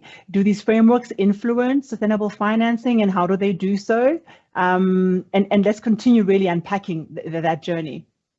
Absolutely. I mean, if I could, I think Greg mentioned the points that they almost form minimum guardrails, or they really give you direction in terms of understanding, certainly from our point of view, what we see as being included within the broader sustainable finance umbrella or suite of products that we offer. So, when I think about these frameworks, there's another angle that comes to it, which is the education angle, and that's both internal and external. And just to think about this practically, we have a suite of sustainable finance solutions or offering that we engage our clients on. And these have all got various labels. And Portia mentioned talking the same language. This is so critical here, because when we start talking about green loans or green bonds or sustainability linked loans and sustainability linked bonds, what does that actually mean? That needs to mean the same thing when I'm talking to you versus when I'm talking to client B or C in our space. So these frameworks create a lot of consistency and clarity around what is required in order to call something green, or in order to call it social or sustainable or sustainability linked. And therein, I think it becomes a really powerful tool which can empower, us internally in terms of educating various teams within the bank, because everybody's at a different stage in this ESG journey, but also in terms of the education and the engagement with our clients. And then it goes another layer further, which is the point Greg was making, which is actually around how we engage the investor community in the capital market space or in the loan market space to raise our own financing. So really multiple use points. And not only multiple use points, but I think language is going to be one thing that you need to build sustainably, but then you've also got the challenge of the DNA in your own organization. How do you make sure, because it's not a standalone product only, it's not just an offering, it's actually how you do business across all elements, considering whether it's social, economic, environmental. So it's quite a big balance between the two. Maybe let's come back and talk about the interpretation even of those elements and the combinations that go together. But Greg, I wanted you to go into the same question that I posed to Sasha as well. Yeah, I'm happy to add. I think I guess you can also have a look at call it the sustainable financing frameworks from the perspective, I guess, of a borrower and / issuer. And I think then also to look at those frameworks from the perspective of an investor. And what is an investor looking when they're buying a particular instrument? And certainly from the investor's perspective, what you want and what you want the framework to guide is that what's basically advertised and what's on the label is actually in the box. So if a particular issuer, for example, has issued a social bond or a green bond, and they're going to use those proceeds for certain investments, from an investor's point of view, you want to make sure that actually happens and gets done. So essentially what is sold is actually what the investor is actually investing in. And I think also from the perspective of a particular borrower or issuer, part of the part of what you're trying to do with putting in place a framework is to, as Sasha said, to put guardrails in place to ensure that from your perspective as issuer or borrower, you're able to access capital as efficiently as possible. So hopefully over time, if you have a framework in place that's understood by the market, and you then bring subsequent issuances, investors will know that, well, this is, for example, a Standard Bank issuance, this is an issuance under their particular framework, which is well known, it's updated regularly, and so it forms parameters that investors know what that particular issuance is all about and what that particular issuer is all about. So as I say, it's a vehicle for a borrower or issuer to articulate their strategy and then access capital as efficiently as possible. And hopefully as the market evolves and develops over time, that will become more efficient, because essentially that's what we're after, in addition to the standardization. But it's about, to my mind at least, efficiency as well. And is there also a competitive advantage that's linked to that? If you look at it, is your strategy seeing it as also a positioning for your competitive advantage? So is there a race to do this and to do it well by the various financial institutions? I think so. I think that's important. I think all financial institutions are under pressure to channel more capital into kind of SDG aligned objectives. So all of the banks are under pressure, which is kind of why we're seeing, I guess, the pricing that we're seeing, for example, in renewable energy. So I do think that having a framework in place, which from the perspective of a bank, you're able to raise capital, or put it this way, you're able to access a liquidity pool that is as deep and as wide as possible, is really, really advantageous. So I would say it is absolutely very competitive, which is also why I think you've seen across the South African banks and internationally, these frameworks in place, and banks and other FIs raising capital off the back of these frameworks for particular application, particular use of funds application. So I do think it is very much a competitive, there is a competitive angle to it. Which is not a bad thing. Portia, same conversation. And from your perspective, looking at your organization, do you find it easier if you were already on track, if it was already part of your DNA, and how has that, I suppose, unpacked itself, and how has that helped this journey for Old Mutual? Okay, and I think just before I lose this point, I think another important angle is that we are all running the risk of being accused of greenwashing, and then it's very important that we hang our activities, our outcomes, and all of these wonderful things that we are doing, we hang them on frameworks that are there, and then we are able to have things to be properly labeled, so to speak. So in Old Mutual, we followed a sort of a theory of change, and that was really because of we've tried many frameworks. Now let's look at how we are going to be measuring these impacts. Where are we currently, and where are we looking to go? Which of the sustainable development goals are we going to be focusing on? Which of our internal processes need to change in order to focus our minds and our activities around these impacts that we want to do? And it's been a very fruitful exercise, a frustrating exercise too, because you have to work with parts of the organization where this language does not lend itself very comfortably, but it's also been useful in making us understand, from the people that are managing sustainability to people who are doing hard finance, as in the case of Sasha and Greg. It's always good to hear them speak this language, but it has been a process of actually refining ourselves, and then also trying to collapse, because I think there's also a consolidation that is happening within the frameworks themselves, then trying to make sure that we are able to work accordingly and efficiently. So it's been an interesting journey, but it's one that's going in the right direction. I can just add to that. I think a critical piece, and I would absolutely agree with Portia, a critical piece of the puzzle is trust.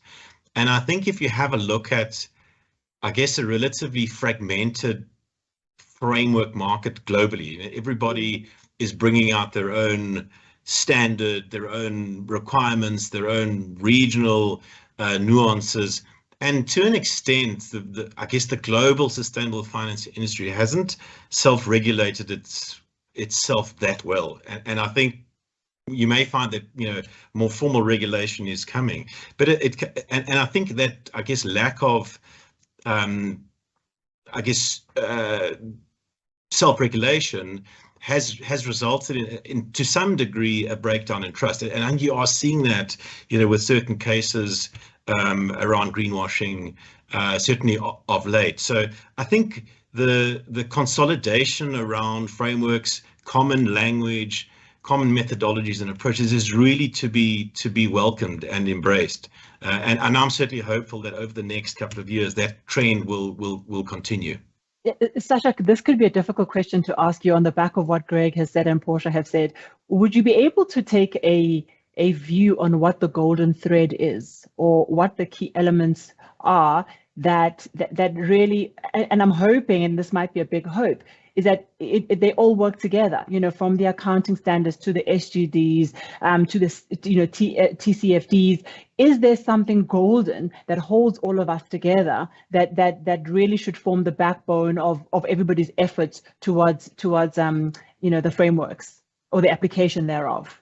Yeah, it's a good question. I'll come to this in a second. I just wanted to I had one thought on the previous conversation actually, which I thought was also relevant when we're talking about frameworks and the credibility and the trust element, and the risk of greenwashing, is just the fact that a number of organizations, including ourselves, and Portia, I'd be interested to hear your views, have actually engaged independent third-party consultants, either in the development of the framework itself or in providing a second-party opinion on the alignment of the framework with, you know, certain key principles or guidelines that might be relevant for that sector, or for what the framework is being used for.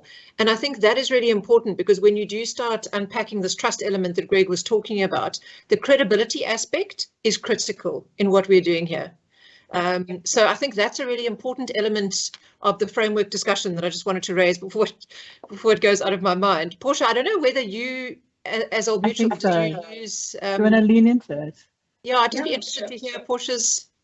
Yes, we have actually, because I think there was quite a lot that, you know, outside looking in, inside looking out, that needed to happen, and we did seek guidance with a third party, and they had to sort of sometimes also give us inputs in how this looks to an outside person. And I think what tends to happen in organizations, especially financial financial institutions, is that we do have our silos, as with many other companies. And I think this also gave an opportunity on how can we actually amplify what is happening. And it was a great opportunity also to know that within parts or pockets of the organization, there is great learnings that to be had by the rest of the organization. So that has been a very helpful aspect, because it's always good to get other people with very different skill set to oneself to sort of shine in the light and maybe point us to maybe some of the blind spots that we had. So it was actually a very helpful exercise to do that. And without giving away too much, Sasha, what do you think within the core guidance that you received, or the core pillars that hopefully will stand us? Because it's not a short game, right? We are looking at a very long game that we're playing. We're not looking at 2 years or 3 years. We're probably looking at 10-year increments, where we start to see that, ourselves being clear on what it is that we're trying to do for the frameworks. What do you think are some of the key elements of the frameworks? So just to go back to your previous question, and it's linked to this really, when you're asking what is the golden thread, or what is it really that we're looking at here, and it's a tricky one, because I think the reality is that we are all moving in the same direction. Whether we are on exactly the same path is another debate, but I think the direction of travel is the same, which is helpful in creating some alignment. So when you look at these various guidelines or principles or standards, There's a lot of debate around, to Portia's point, you know, which ones are those that we see as the gold standard for our industry or for this sector specifically that you really want to try and align with. And therein, I think there was a lot of useful interaction for us as well with the external independent consultants, and they do provide a different view. You know, just to take a practical example, I think in many respects, there are a number of taxonomies that exist internationally. The EU taxonomy is probably one of the seen to be the golden standards, if you like. The question is the EU taxonomy necessarily relevant for all jurisdictions, and in particular emerging markets, and in particular South Africa or Africa? So we have to ask ourselves these questions. We can certainly have these aspirational you know, targets or goals of what we would like to align with. But the question around what is relevant and really makes sense in terms of the geographies in which we operate in and the various dynamics that we face that may be entirely different to you know, a borrower or an issuer or a financial institution in the developed world or in Europe for that matter. I think those are very relevant conversations.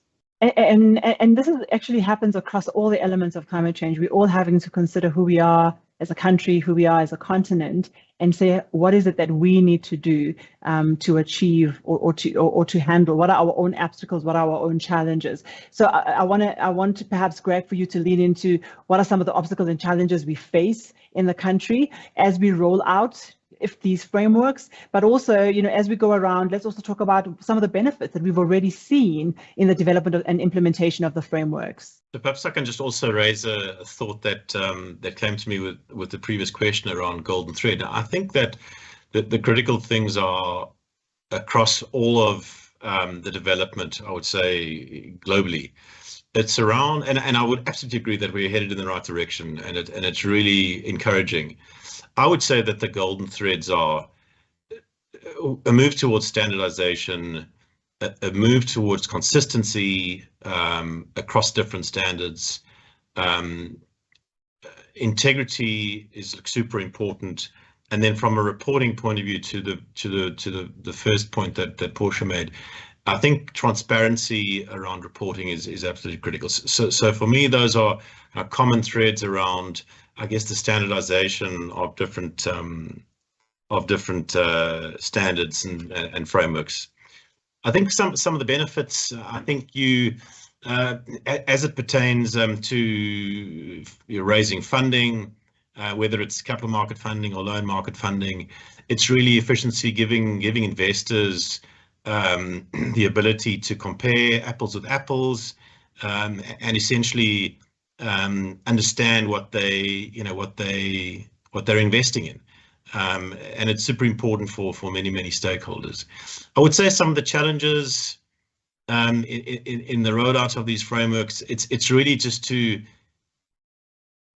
get your arms around some of the complexity. It can be absolutely overwhelming given the amount of change in the market that we're seeing across different geographies, and then getting and Sasha's made the point, I think getting the regional perspective, certainly from an African FI perspective, that's probably the most challenging and the most critical and most relevant for us. By way of illustration and example, I do find that internationally the bulk of the discussion and the dialogue is focused around and climate, and rightly so. You know, I think the science is pointing us in a very, very clear direction, so it's super important. But quite often in that articulation, the S becomes largely or less relevant, and we've actually seen that in capital flows generally. If one compares the capital flow into climate versus the capital flow into kind of like emerging markets and meeting some of the socially aligned SDG goals, I do think that from our perspective, ensuring we have a taxonomy and frameworks that are appropriate and relevant for an African institution, that's super challenging, and it's something that we're going to have to work hard on, I think, as an industry, and not just the banks. Portia, I don't know what you want to pick up there. There was quite a bit that's been said, and I could throw you a few things. But what are your thoughts? And then if I have anything, I'll ask you what I thought I'd like you to talk to. Okay, no, I'm absolutely in agreement with what Greg is saying, especially around the social issues. And I think also what is important to note, especially when it pertains to climate, is that it does have social outcomes, and we need to appreciate that climate actually can actually aggravate some of the social issues, such as access to water, for example. So that there's quite a lot that we need to the complexity that we need to sort of try to work through, and make sure that, you know, at the end, what the reason that these were created was because stakeholders were asking to how embedded are we is sustainability in our spaces, and to show that we are actually corporate citizens, and not just focus on raising capital and getting more capital, and our relevance, our social relevance, and our social license to operate. These are the kind of things that we really need to focus to. So yes, there is a lot of drive on ESG, but I think in our case, in the emerging markets, the S does require a lot of effort from corporates especially. And we're moving in the right direction. It's good that we have pressure to do so. We're doing things that we should have been doing anyway.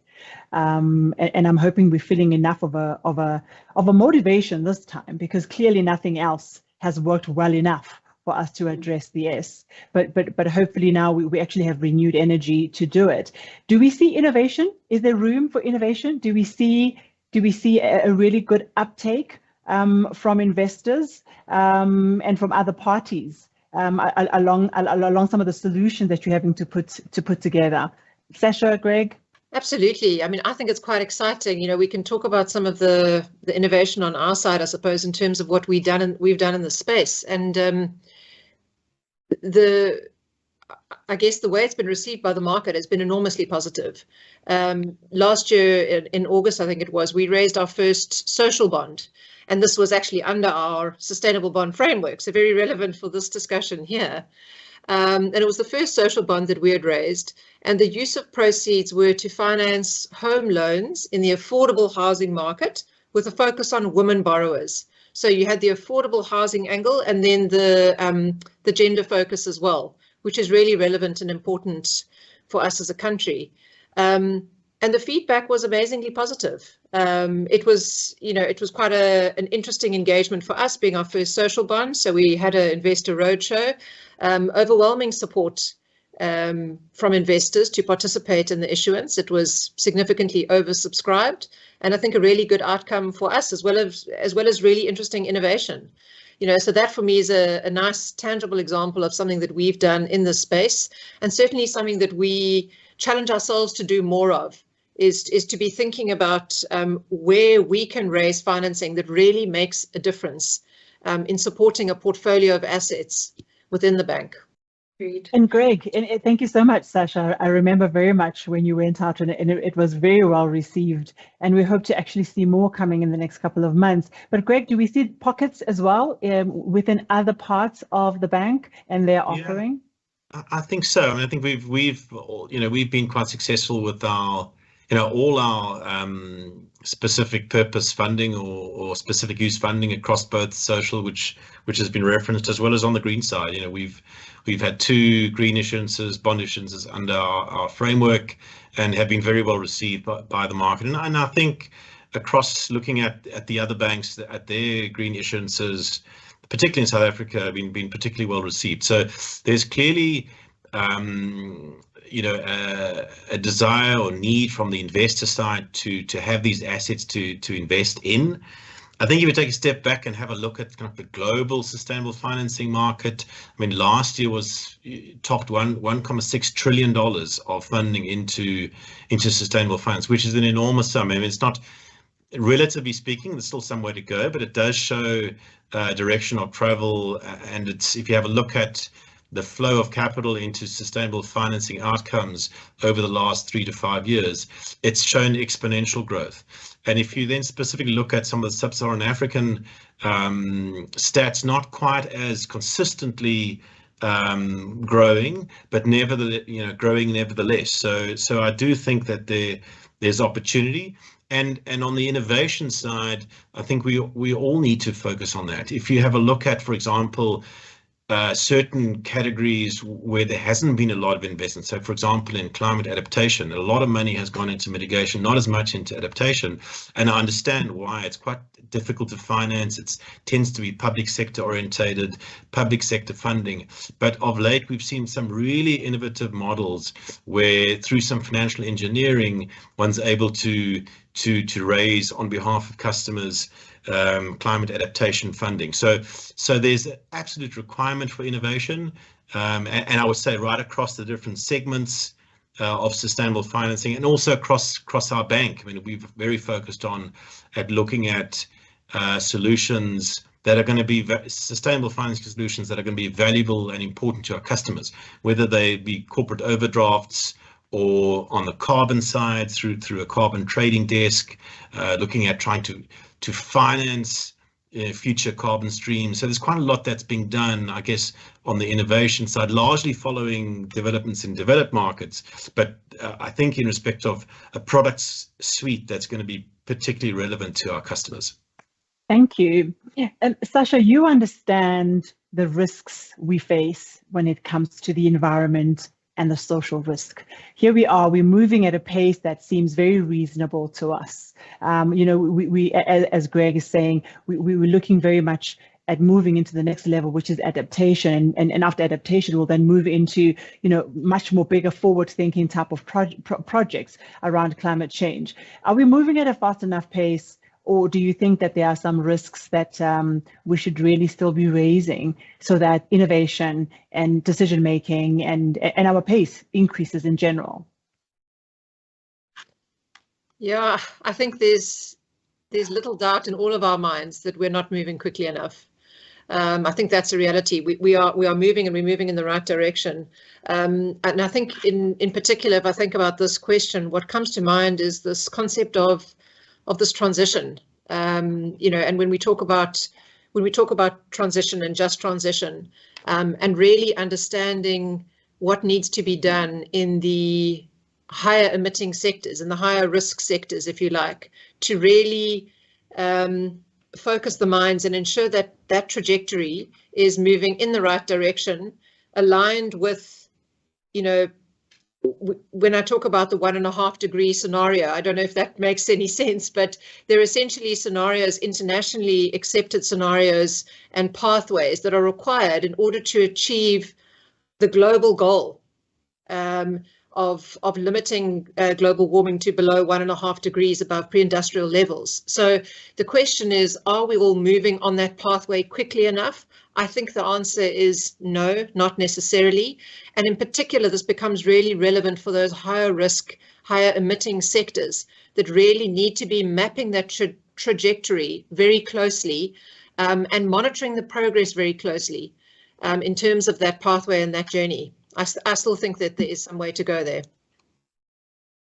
Portia, also same one to you, because that's the work that you do, and that's been your focus, is in analyzing environmental and social risk. Can you build on what Sasha's actually said? And I appreciate it. Thank you, Sasha, for your contribution. Can you build on that for us, please, Portia? I would also agree that the pace of change is not fast enough, but also I think what we also did not anticipate is the complexity that we face in actually catching up with the change. I think we are learning as we go, and all of the things are coming through at the same time. I think what is encouraging though is that we have started looking as an industry, looking at both risks and opportunities, and then also trying to maximize on the opportunities and learning that there's no one to save us except ourselves. And so we have to think ourselves a bit outside of the box. But of course, I think it would help if there was policy certainty on certain things, and that policy was moving us in the right direction and to quicken the pace. That is not happening in my view as fast as it should. But I think the important thing is that considerations on environmental, social are there. And I think 5 years ago, a lot of the stuff that we are now doing was seen as a pipe dream or something that is somewhere in the future. It's quite interesting now when I hear of the kind of bonds that have been raised and the kind of conversations that are happening in capital markets. You having capital markets discuss issues that you would have thought only have relevance to environmental social practitioners, but that's no longer the case. So I am encouraged, even though I think that the pace is not fast enough. You know, Yeah, we I have would agree. seen If I the. can- Go ahead. Go ahead. I think that I do absolutely agree with Portia that the discussion, the dialogue is at a completely different level than it's been previously. Whether we on the climate side, whether I guess the continent is moving quickly enough, debatable. I think one thing that we've been pretty clear on is that when one talks transition in the African context, it's absolutely critical that is supported. It's just going to cost a lot of money, and you know it's super important that transition, particularly on the climate side, is fully supported. And I think it's a big year this year. We've got COP in Egypt this year, which should give Africa an opportunity to articulate its story clearly. Obviously, there have been various pledges made previously, the latest being, you know, the 8.5 billion coming out of Glasgow, and it's super important that that is successful and that is successfully, I guess, consummated and taken from the pledge level to actually practical and implementable. I know a lot of work by various stakeholders is going into that, but I think the point needs to be made, particularly as it relates to adaptation. I feel quite strongly about that you know the continent needs to be supported in its ability to deal with climate, you know, appropriately with climate and build climate resilience from developed markets. And I think financial institutions have an important role to play in that kind of flow of capital. Thank you, Greg. I've never seen a more ambitious space than Standard Bank when it comes to actually moving and understanding the broader continent. One of the key things you're saying is we're probably going to be the most affected, the least ready, and probably the hardest. We'll find it harder to adapt, you know, than developed countries. So this is really another conversation around how we're going to actually tackle it from a continent-wide perspective, because, you know, we're not homogeneous. We're all very different.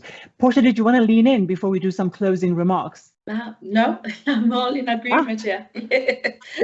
I saw your mic going on. Yes, Sasha. The one point I was just thinking about here as Greg was talking is just the role that financial institutions have to play in this. You know, and to Greg's point, there's the bringing together of blended finance, but there's also our own policies and frameworks which will help to direct capital and, you know, potentially accelerate this journey that we're talking about in terms of how capital is actually allocated. So I do think that the role that we play here is critical in the acceleration of this journey that we're all on.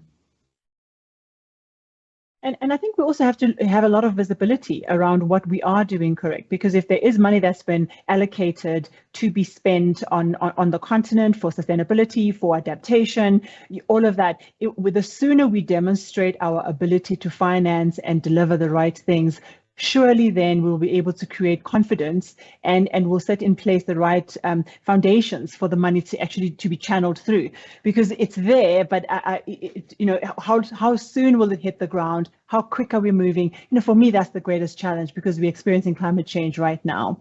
But let's do some closing remarks in terms of how we feel about the trajectory, what it is that we need to be doing, what we believe other parties need to be doing. Whatever you want to really throw in to round off this conversation, I'd appreciate that. Perhaps starting with you, Portia. Okay.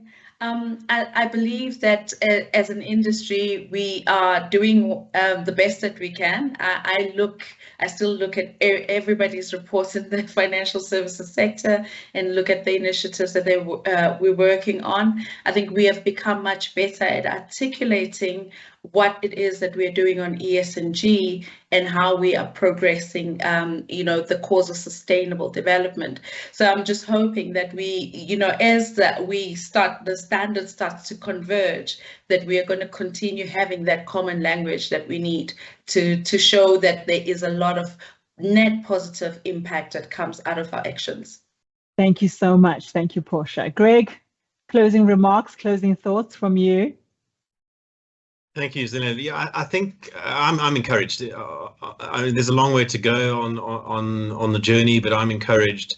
I think as it pertains to frameworks, I think frameworks have a very, very important role to play in providing guardrails, in disclosure around ESG, and I think more than anything else, that they need to be used as tools to channel more capital into sustainable outcomes and not just climate.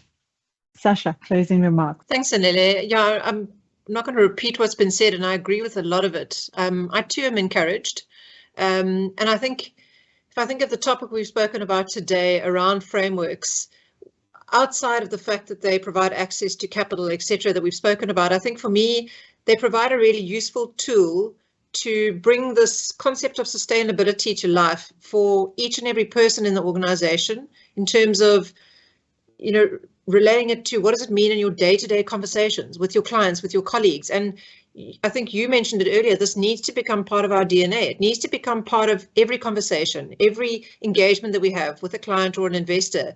There needs to be a sustainability angle to it. So I think once, and you're starting to see that, right? I mean, Portia mentioned the silos. I'm very glad it's not only us that has silos within an organization, but when we start breaking down those silos, because there's this common goal, this common theme, that we all are better off if we get closer to these goals. I mean, for me, that's amazing. That's really positive. And I hope it brings us all together. I think for the first time we have something that makes sense to all of us. The environment should make sense because we live and experience and need the environment to be healthy.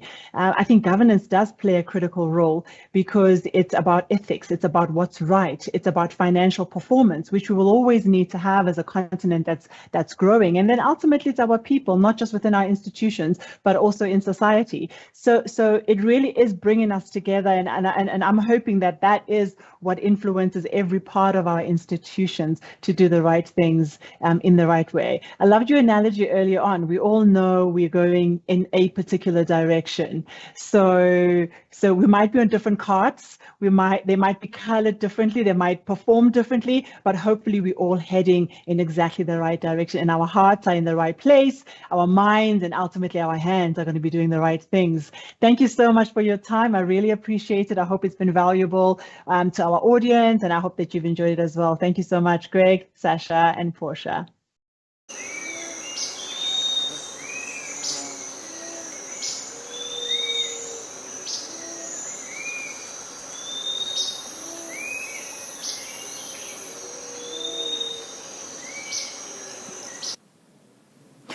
Thank you so much to the panel.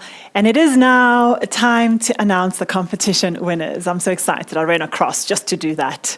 Congratulations to the first 5 spec boom winners: Tando Lwabo at Tafiti, Kajo M, Mapula, Johan van Heerden, Clint Hill, and Zanele Morrison. Congratulations to all of us. Thank you so much. Keep engaged, and who knows, we're going to keep on winning. I mean, I am engaged as well, as you can see. Kwezi Dyasi has just also won a 1,000 Rand seal-in voucher for participating the most on Chatbox. Congratulations, Kwezi. And for the Boshendal Weekend Away, we have 4 people in the running. So that race is still on. We aren't giving you names as yet, but keep interacting and tweeting. And the official hashtags you need to tweet are hashtag FOS2022 and hashtag #UpYourESGGame, so that you can stand a chance to win this awesome prize. We are watching for most engaged participation. Up next, we have Neville Maiki, CEO of the Trade and Investment KwaZulu-Natal, giving us an executive brief on sustainable infrastructure investments. Let's keep going, let's keep learning, let's keep growing.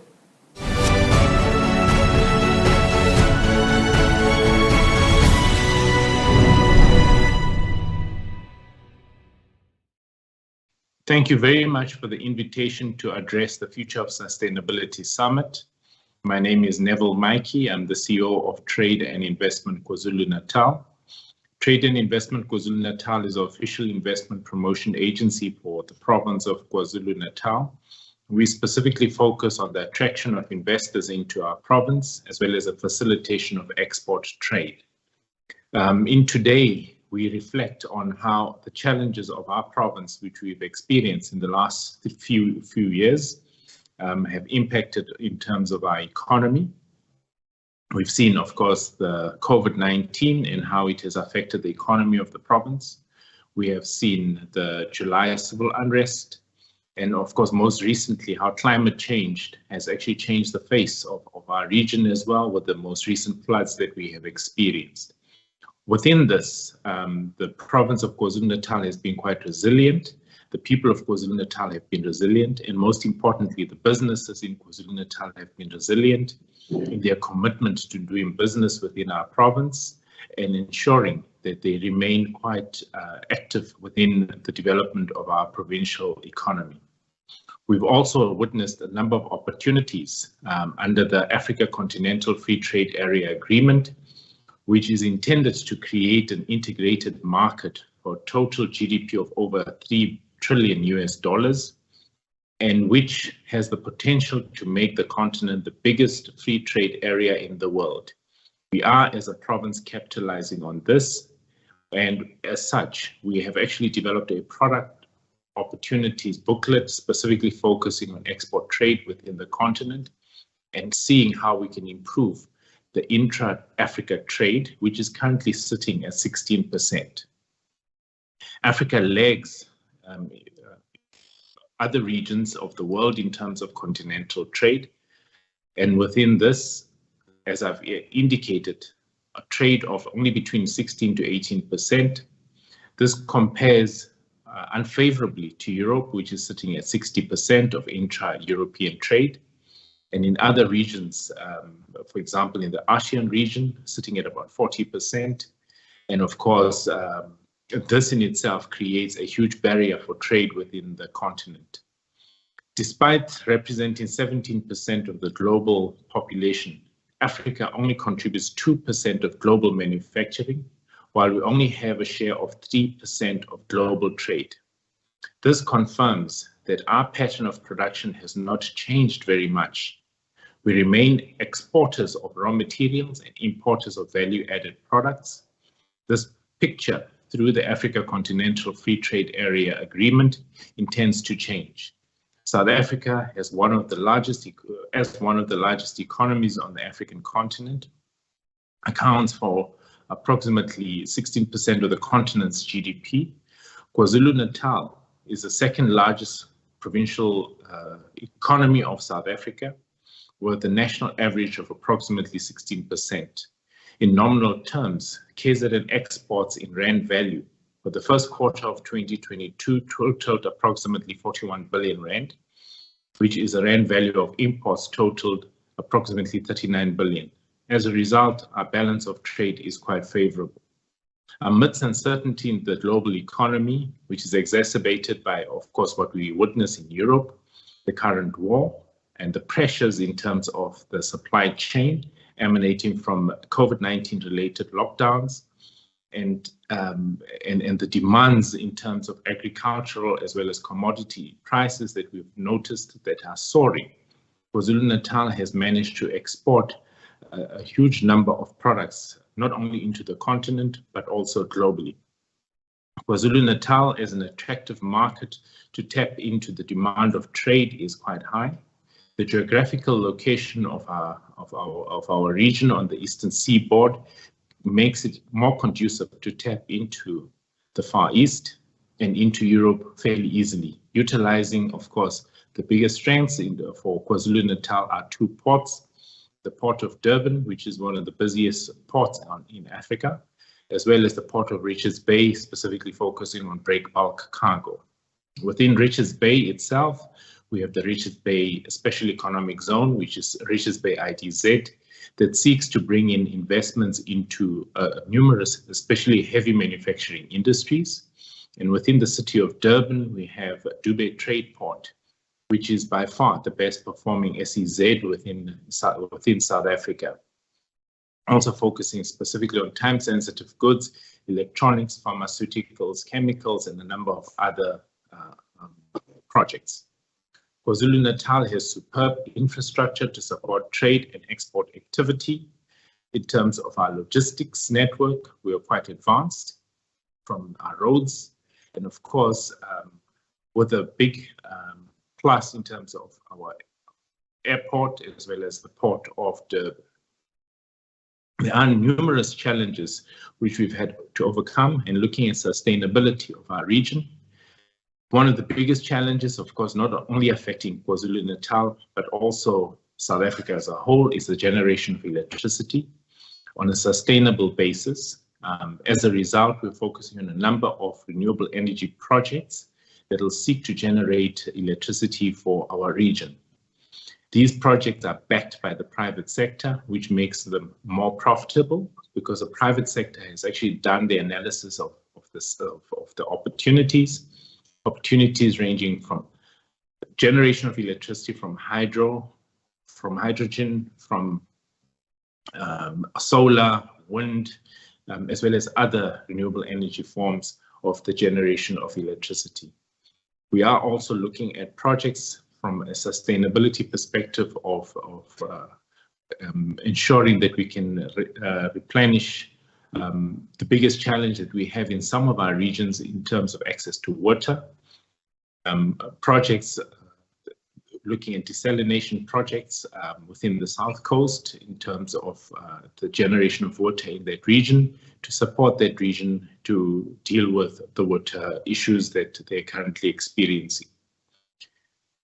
There is a massive push from KwaZulu-Natal in terms of increasing productivity across the continent, which will boost the economic prospects immeasurably, and thus making it a haven for investments and a reliable producer of products, not only for our province, but for South Africa and also for the rest of the continent. We're quite hopeful in terms of the Africa Continental Free Trade Area Agreement that through additional partnerships within the African continent, that we're able to generate this sustainable investments, not only for our region, but also for the rest of the continent.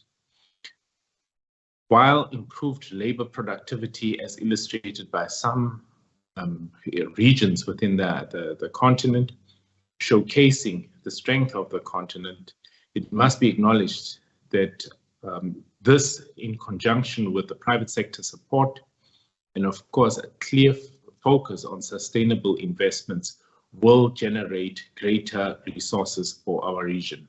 It is with these few words I would like to thank you for creating this opportunity for us to address you in this session, where we wish you all the luck, and thank you very much to Old Mutual.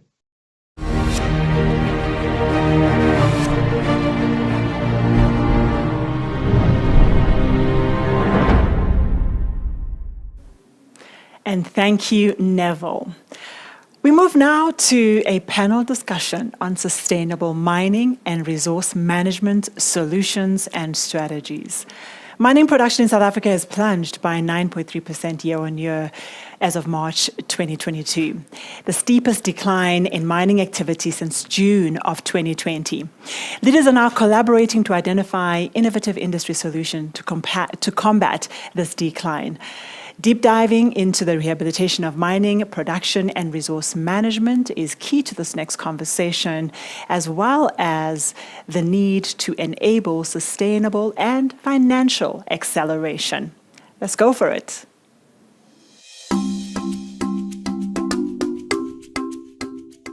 The future is built on what we do in the present. Over the past 5 years, our people at Exxaro have taken the power in their hands. Those choices have led us to this point, where we celebrate the power of 5.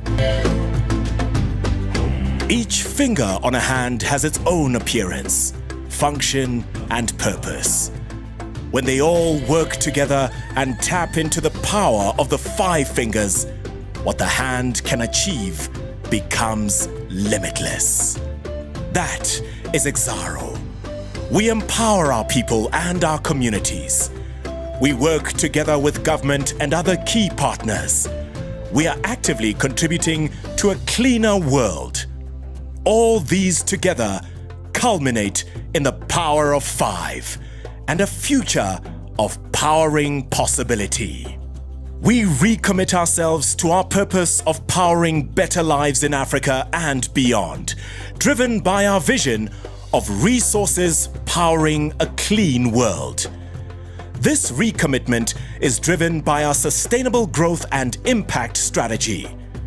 The Exaro winning culture guides us on this journey, and each day we ensure we remain fatality-free. Cultivating our relationships with communities and stakeholders is critical to addressing our country's socio-economic challenges, and a reduced carbon footprint contributes to powering better lives for future generations. Exaro's sustainable growth and impact strategy will guide us to achieve our business vision of resources powering a clean world. This business strategy has shifted to position sustainability at the heart of the business, driven by the 5 strategic objectives: to transition at speed and scale, to empower our people to create impact, to make our minerals and energy business thrive, to become a catalyst for economic growth and environmental stewardship, to be carbon neutral by 2050. While we celebrate and acknowledge the many awards we have received over the past 5 years, we can never let our guard down. We are the driving force as we continue to embrace our culture, our vision, and remind ourselves of both what we have already accomplished and the ambition that lies ahead. Each one of us holds the power in our hands. The power of 5 and a future of powering possibility.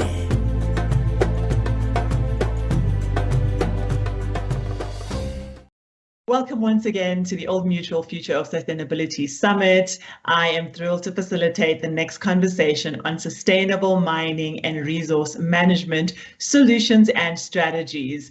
I've got 2 great guests on both sides of me this morning. I've got Mr. David Mapita, the CEO of the Mine Health and Safety Council, and I've got Mr. Mongezi Veti, Executive Head of Sustainability at Exaro. We need to paint from the beginning a picture of where mining is in South Africa. And I'm going to start by asking you, David, to please lean in, give us an overview of what are the trends, what is happening, and what are the challenges in the mining space, considering that it's coming from a base that has been dropping over the years, and I'm sure it's poised for growth. What are your thoughts on our position?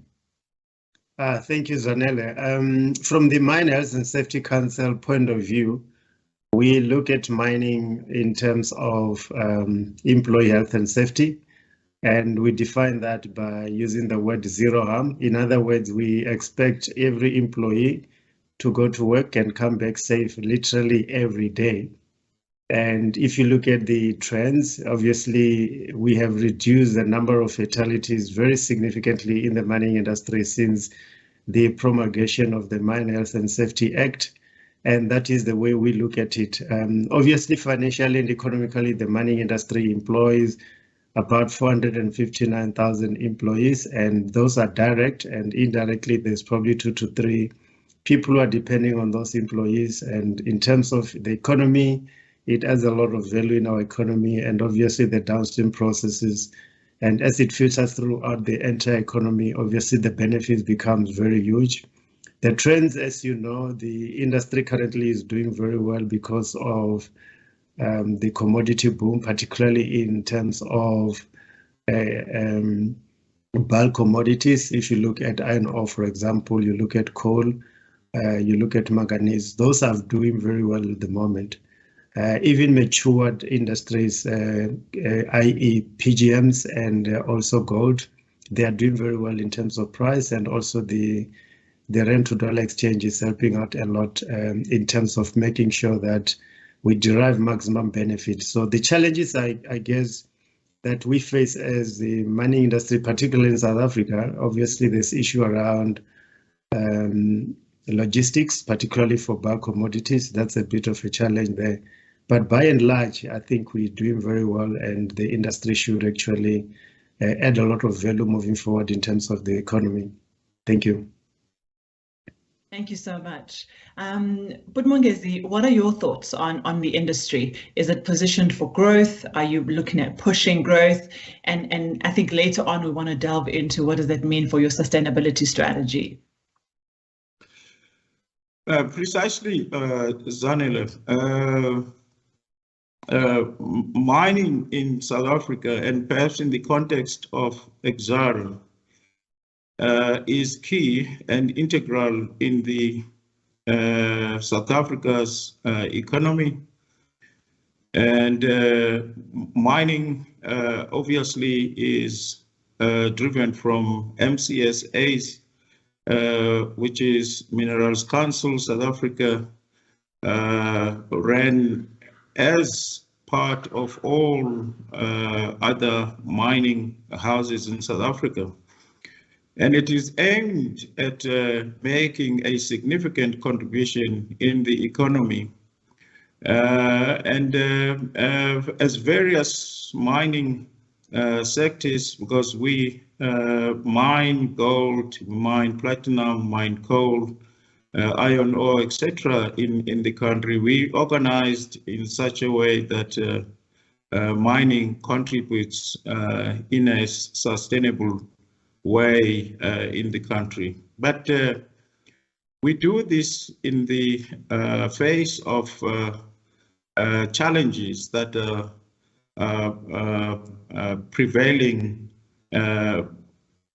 globally, not only in South Africa. For instance, right now, mining is battling on the global supply chain issues that are plaguing just every country. And in the context of South Africa, we are in a process of resolving and mitigating the risks that are associated with logistics between the regions where we mine and the ports. And this is driven by the elements of criminality in the country, people who seem to have ulterior motive to achieve their own ends in putting mining under difficult circumstances. And as the mining sector, we have been in discussions with the South African government requesting the security cluster to assist in mitigating these pervasive risks that are in largely making mining to miss the opportunity that are brought about the soaring prices that are in the market at this point. And this is so unfortunate that a number of organizations have reported having had an opportunity loss of revenues because not only of their own cause of production shortages, but due to delays in terms of logistics between the mines and the ports. And this challenge seems to exist with us, but with all collaborating to ensure that these issues are being addressed.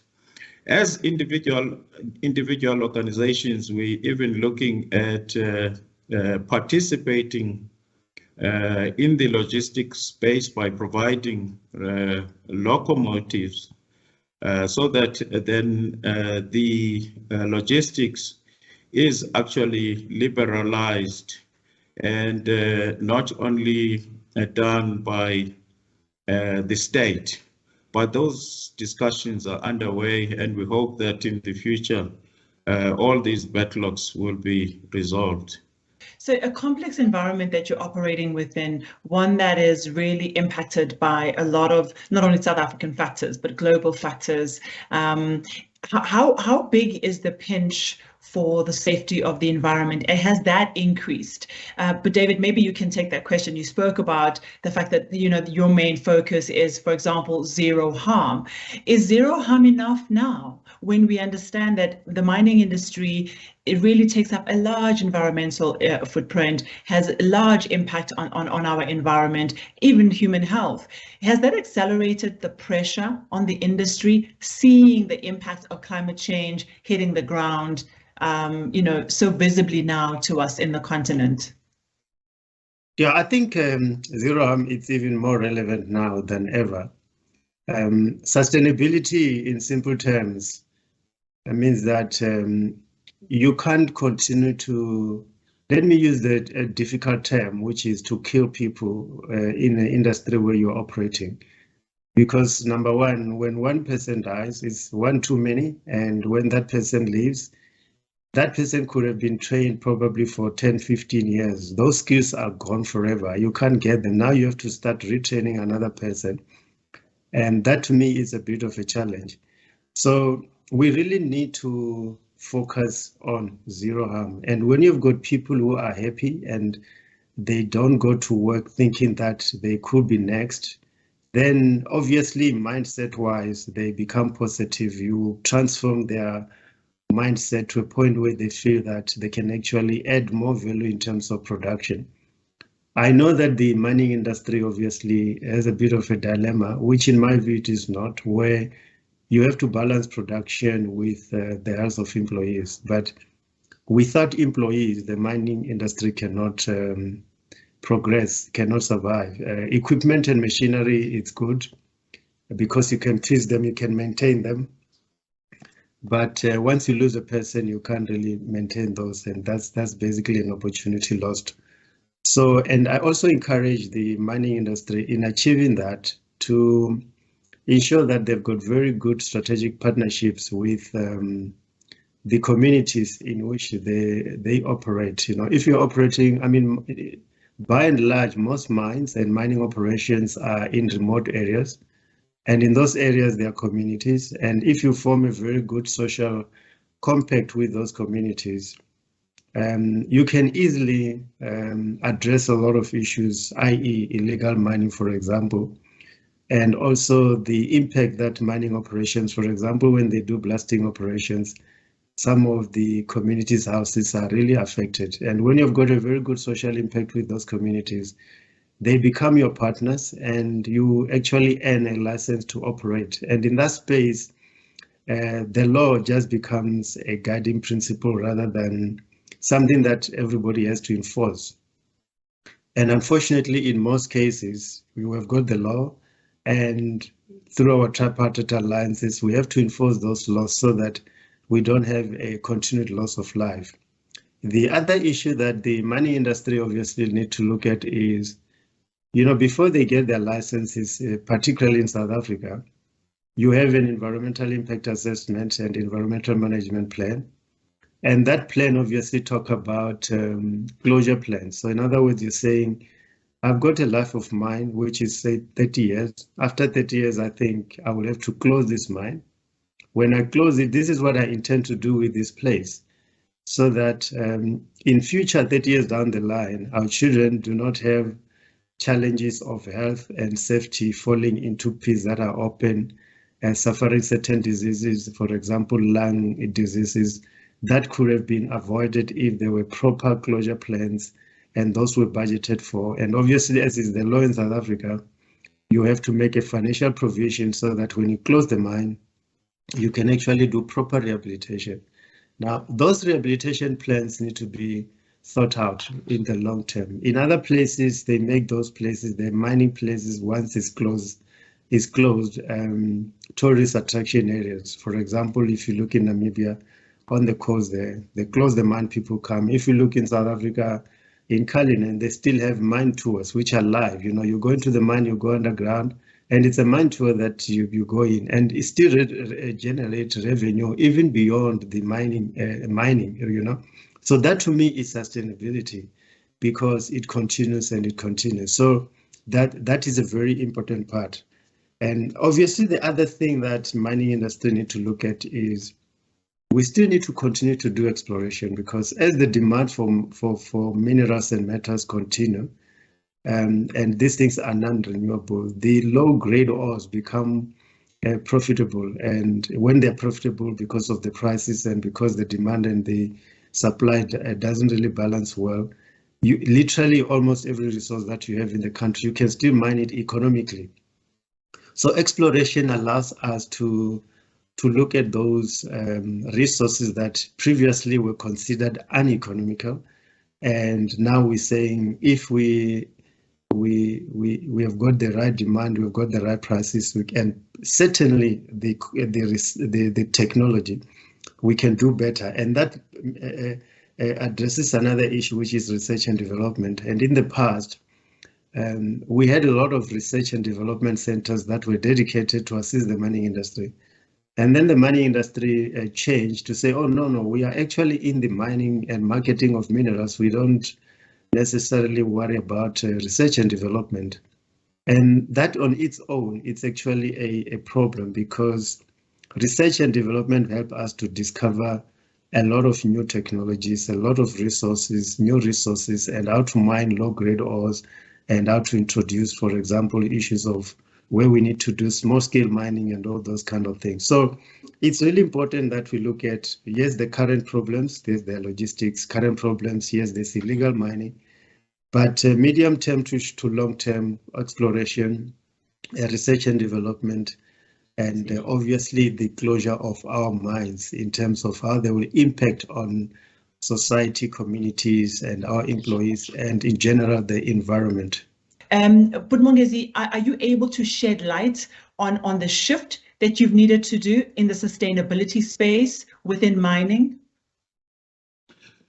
Yes, precisely. I can share a great deal of body of knowledge in this regard, Zanel. Sustainability in the context of mining in South Africa is one key aspect that the industry is considering, and also developing new innovative aspects in ensuring sustainability and resilience. We know that mining in its very nature is a finite resource. And as a global phenomenon, mining has always impacted on communities around where mining takes place. And for this reason, mining has always been challenged with a number of problems that are arising on the fact that mining is conducted on vast tracts of land. And in certain instances, that land belongs to communities and chiefs and kings all over the world. And therefore, as smart negotiations with the owners of land is very, very critical. And in the process of conducting mining activities, we are faced with a challenge of ensuring that emissions are very key and always under the spotlight in terms of reducing the emissions in all the operations. And this, in many companies, is a matter that is taken right from the level of CEO right to the bottom. And here I'm talking about the issues of water and energy and intensity. And in our case, we have performance management indicators that are used to ensure that the energy that we use in the process of production is minimized, because as we know that electricity in South Africa is mainly fossil fuel based.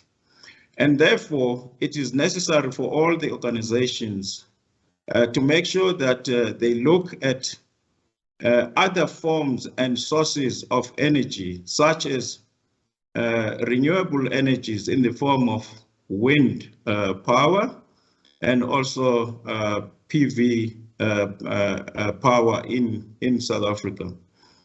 There's also recently an innovation in terms of hydrogen, and a number of organizations are involved in research in this aspect, so that we all work together to reduce the carbon emissions. As it relates to Exxaro, we have introduced a performance management system which is aimed at ensuring that we embark on a decarbonization strategy. And this strategy seeks to ensure that all our operations in terms of what we provide for electricity, we take advantage of the newly introduced megawatts that have been authorized by the government, that we as industry can do to ensure self-generation.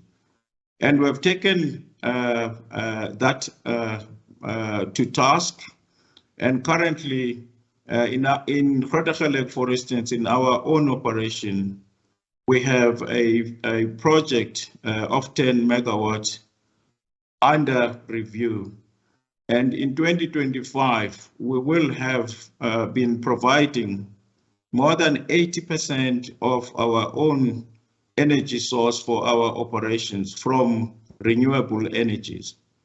And then with respect to water, we have also automated the water ingress and the water supply from a security perspective to all our operations. So this automation is aimed at ensuring that there is no water that goes for waste.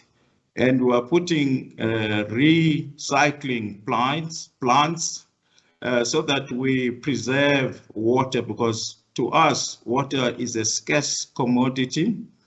And if one looks at the prevailing droughts that are plaguing the whole world, it requires everyone to make sure that you save every drop of water, so that then that water can be used for those who are otherwise not have the resources to pay for water.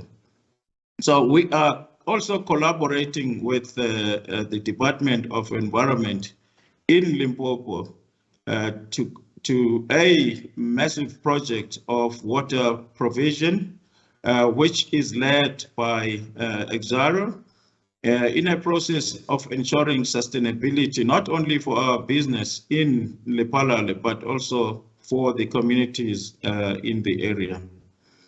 With respect to communities, we have started what we call ESD, Enterprise Supplier Development Fund. And this fund is aimed at developing SMEs that are coming from the areas where we operate. To this date, we've spent since 2018 in excess of 600 million rand, providing loans and grants to SMEs in those areas. And our intent And the purpose of doing this is about ensuring sustainability and make our operation resilient in the face of the activism that is taking place across the globe. I will stop there, Zanel. Thank you. Thank you so much. You touched again on quite a number of pertinent points for this conversation. You did touch on the shift that you need to make internally, operationally, as well as the partnerships you need to have to use more renewable resources. So my question, if I hand over back to David, is that we do see a shifting utilization of resources. We needing to move to renewables, we needing to move to electronification. Being fossil fuel intensive as a country is problematic for the environment. I'm sure you also would agree that we are also responsible for the reduction of emissions, and therefore fossil fuels cannot just continue to increase. But at the same time, we can't just put a hard stop on it, because when we look at the people, we have to take them with us. This would be probably in your domain, where you now have to start shifting minds and helping to put a strategy in place of how are we going to move people who are currently in mining for natural resources, or maybe let's say for coal out in Witbank. How are we going to move people from one industry to another that is more climate friendly and climate safe? And what is that transition going to look like, and how long? Do you have insight into the transition of taking people with us? Okay, thank you. Yeah, we currently, everybody talking about the just transition, right? Obviously, the majority of our energy requirements in South Africa is based on fossil fuel.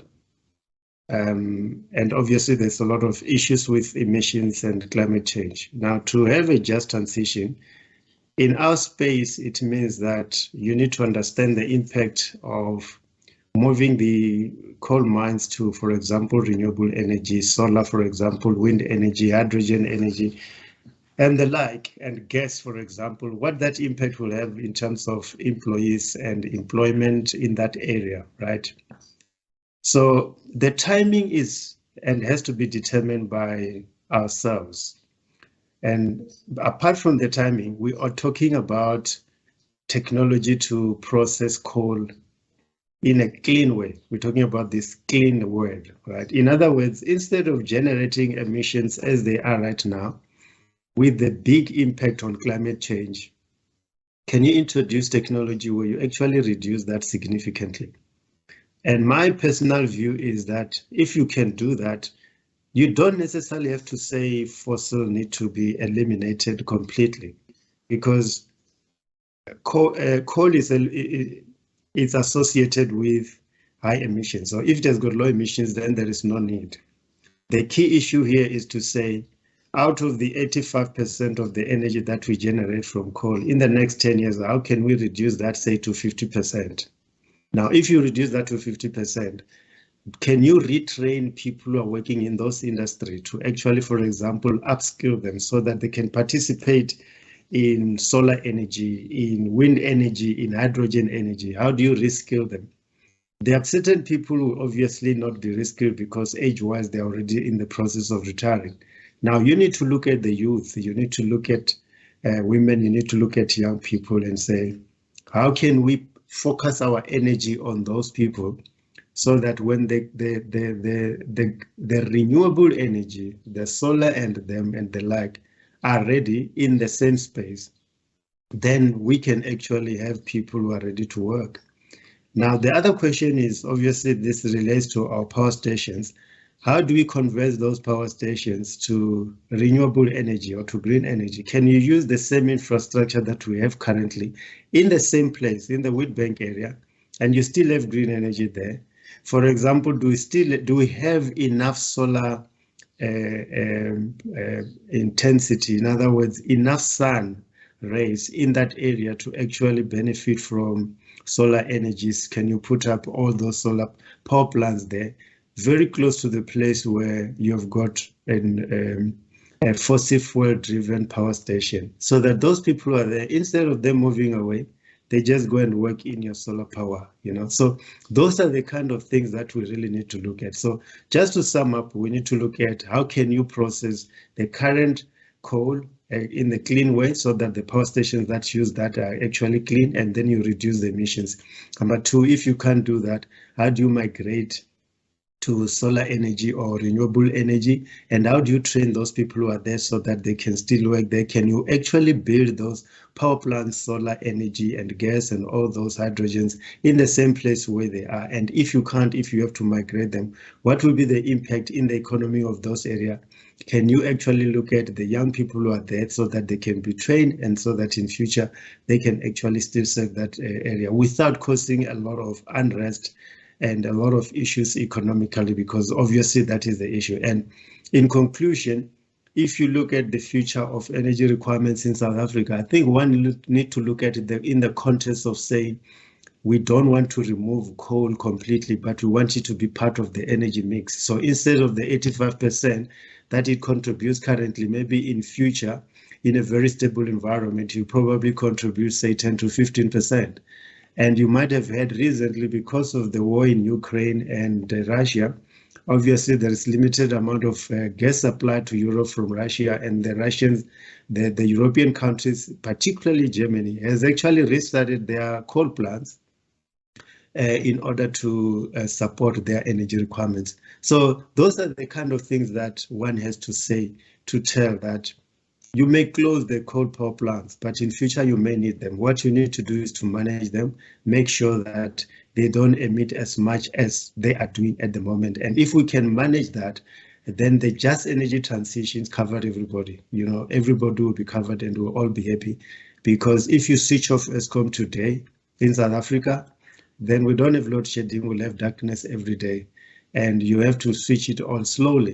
That has to be done very slowly. It needs to be managed properly. Everybody needs to be on board. And there's going to be a lot of changes and dynamics, because there's also another element of the renewable energy that is not fully understood. The impact of solar plants when they actually come to their life at the end of their lives. How do we deal with all those PVCs, that are sitting there? How do we close out them properly and environmentally? There was one study that was done which said, look, why don't you go to Sahara Desert and just build all these solar plants, and obviously they can actually support probably the whole of Africa and even the Middle East and some parts of Europe. And then somebody was saying, no, if you do that, the management of the closing out of those plants in the end will probably be more environmentally damaging than what we have right now. So there's a lot of things that need to be understood, and in our transition, we really need to understand it. Just as much as we say sustainability in mining means that we need to plan ahead when the mine closes, we also need to think about those solar plants and renewable energy plants, that when we close them, can we think long term now? What is the impact moving forward? Thank you. I want to jump in with a question to you immediately. You speak about the just transition and your understanding of how we need to move the resources, but we at a point where we understand it now. Who are you influencing? Is the policy that's being developed? Where are we putting this, on stone that we are actually doing it? We've started doing it so that we can give people the security of the future, and so that we also make progress. Who are the custodians of these decisions? Okay, yeah, policy-wise, there is enough policy to determine where we're going, and Mongezi has indicated earlier, the government has already introduced a system where mines can actually generate their own energy. So that is because of policy, And in terms of the policy on what South Africa needs in terms of energy, that is there. And there is no uncertainty in my view around that. There is no what is this term where people always say, oh, this we don't understand the policy. No, the policy is there, it's very clear. And I think what we need to do is probably what is required is investment and capital investment in particular to actually move to those areas. But the challenges for mines now is that they need to look at the life of mines of their operations before they can actually do a lot of investment. Because if your life of mine is, say, 15 years from now, Now you're going to build a power plant, you're going to build a solar plant, for example, or wind energy, or whatever that type of renewable energy is. Will it last? Will it support you for 15 years? Or will it support you for more than 15 years? If it's going to be there for more than 15 years once you've closed the mine, what are you going to do with that? Do you sell it back to the government or ESCOM, for example, so that they can use it for the country? And I think that's where the industry need to engage on themselves to say, if I put an investment, will it pay me back within 15 years? And my life of mine is 15 years. If it doesn't, and it pays me over 20 years, what do I do with the other 5 years, you know? So there are those kind of challenges, but policy-wise, everything is clear. I think the investment is the one that is required, and the industry sometimes is hesitant because the life of mine of their operations does not necessarily equate to the returns that they're going to get, but actually making investment in those plants. Thank you. And I think that's exactly the challenge, is that we have plans in place. We have a trajectory we've been going. Are we making the shift that's radical enough for us to be able to reduce emissions and to also live up to the agreements we made? So I'm hoping that we will definitely see it in action. We will see it in politicians' mouths when they're speaking, around the issues of mining in South Africa and, of course, mining across the continent. We definitely, I believe, need to see much more urgency to protect the environment. And one of those spaces is water. Mining is hugely water intensive. And some of your operations, are based in places where you already are experiencing a lot of water shortages. And if I think of some of your mining operations already impacting the natural resources, the natural water available to communities, the cleanliness of the water, the sustainability of the water systems, again, there we need some radical innovation, radical thinking. Exxaro leads in a lot of these areas. Could you shed some light into water use, sustainability, and hopefully reduction on the heaviness of mining in the environment? Thank you, Zanele. With respect to water as a scarce resource in our case, water is one commodity that Exxaro is looking at it very seriously in the sense that mining would not take place without water itself. And therefore, water is looked at it from a security perspective and also to it as a scarce resource. From security, we work very close with government because in the context of South Africa, government is the owner of water, and therefore companies and individuals are not allowed. And in our approach, then we have got a number of projects that we do with government in the areas where we work in terms of creating water security for our operations.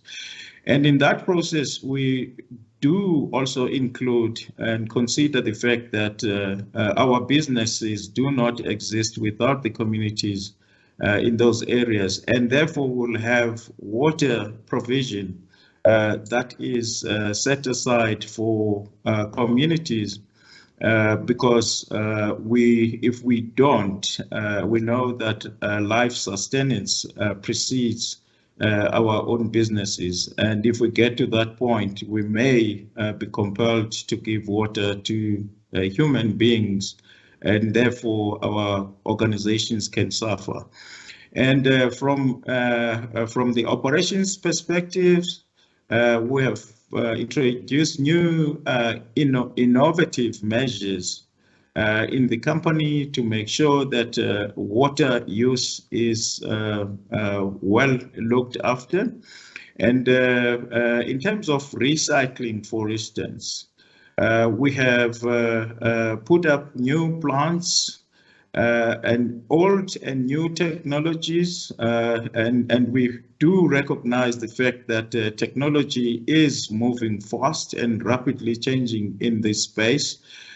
We have started with the old technology in the name of reverse osmosis, and we have since transformed into new filter processes that are extremely relatively cheap compared to the past.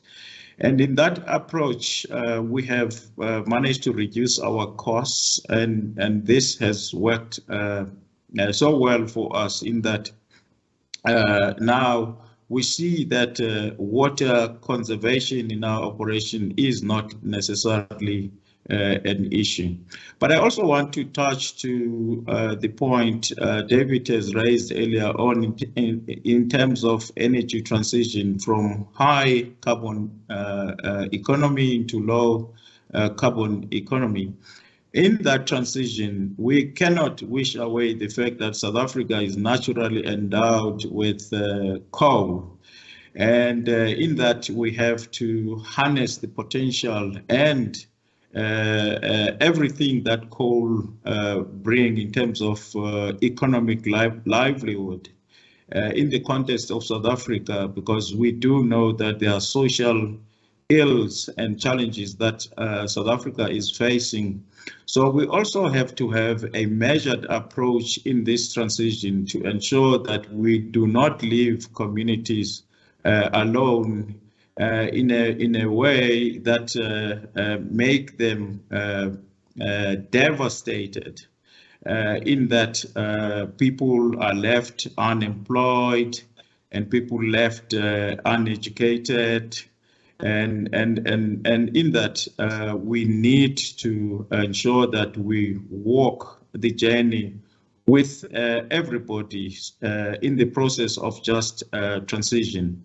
Hence, we have also have this fund that I made reference to it earlier on, which is one tool and instrument for us to ensure that we create new organizations that will exist even post mining.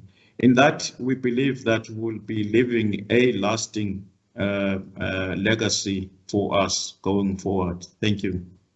Thank you so much. I agree with you. The mining industry will be part of decarbonization solutions in their different forms, and be it the technologies or the resources required for it. And I think that hopefully your growth as well will maybe help in the different demand of upstream mining commodities. We are on a very interesting journey. Mining is playing a very important role in that, and so are the people who are involved in the mining space. So I really want to thank you, Mr. Veti and Mr. Mapita. Thank you for your time. I hope that you're going to enjoy the rest of the conference and hope to see you again soon. Thank you. Thank you. And I really want to express my gratitude to my panelists for the Sustainable Mining and Resource Management Solutions and Strategies conversation.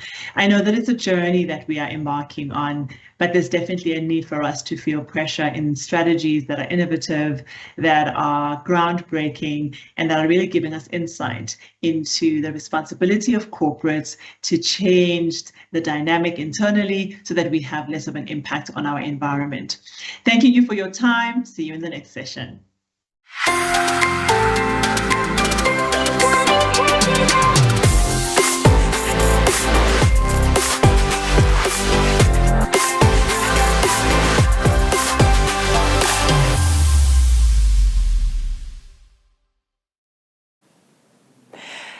Well, yes, I suppose we had to speak to those who are making decisions right in the spaces that have the greatest impact on our environment. I suppose I wish all those who sit in these positions of heading up sustainability all the best.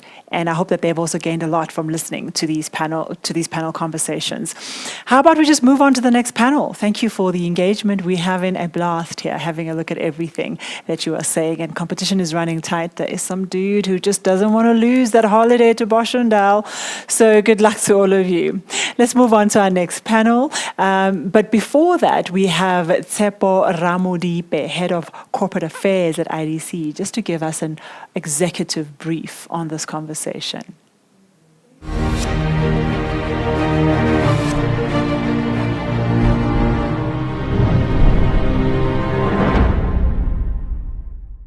Industrial Development Corporation of South Africa is South Africa's biggest development funding institution. but also one of the biggest funding institutions on the continent. We support industrial development. We support entrepreneurs setting up industry, supporting jobs. We support various sectors of the South African economy. Beyond just this, and what we've seen trends emerging has really been looking at long-term sustainable development. We've started a few years back to introduce sustainable development outlooks and lenses to the sectors we support, because we're more keen on creating sustainable development, sustainable jobs. But when you look at the natural resources, we needed to make sure that we are also taking cognizance of the impact of our funded enterprises. So it's been a journey that we've taken just to ensure that even as we provide long-term funding, we're able to ensure that the funded clients, but also in our own operations, we're embedding this long-term view, because the resources that are inputs into economic activity and provide all these jobs that we're looking for are really finite and have to be managed in a different way. So the journey that we've started on has really also taken into account all the various impacts. When today people talk about, just transition, global net zero ambitions, but also the role of funding institutions in sustainable development, we've taken that to heart and had a conversation and looked at what our impact has been, what our funding has enabled, where society interacts with the customers and the clients that the IDC funds. And we've always had ESG, environmental, social, and governance principles at the core of the activities, our social responsible investment policies in place. But also from funding, when we look at clients, we do also ask them to look into the environmental impact. We review the environmental impact mitigation plans that they put in place. So we do have initiatives that we support deliberately. We support various industry master plans and programs with a focus on peripheral rural areas, the solidarity economy, coal mining economy, locations, to make sure that even as the world moves and starts to think about pivoting from fossil fuels as an energy source, and we look at renewables, we are supporting not only the transition of these societies, but also the people affected by it. At the core, and more recently, we've been looking at driving and supporting the renewable energy sector, but supporting communities, but also Black entrepreneurs coming to this new sector. We work with private and private, other partners to make sure that we're able to support the growth of the renewable energy sector, including the hydrogen economy. But we also focus on ESG within our own operations, and we look to use our influence as a financier to influence other business partners to ensure that all of us collectively work towards supporting South Africa's own targets around sustainable development. But as a company, we've looked to build on all the efforts that we've done over the last few years to make sure that we come up with an integrated sustainability strategy that takes into account all the efforts we've done, but also our efforts to reduce carbon intensity, including not only our own operations, but also including the companies that we fund. We've analyzed our entire portfolio at home in South Africa, but also across the continent, and encouraging all our clients to start looking into reducing carbon intensity so that we're able to contribute to the reduction of carbon emissions over time. We're also keeping a close eye on natural gas as a transition fuel.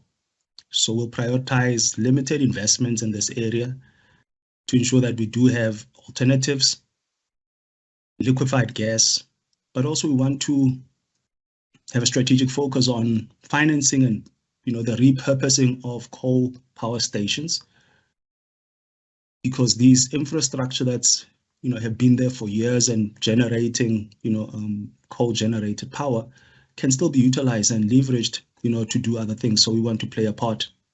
We also want to support all our current clients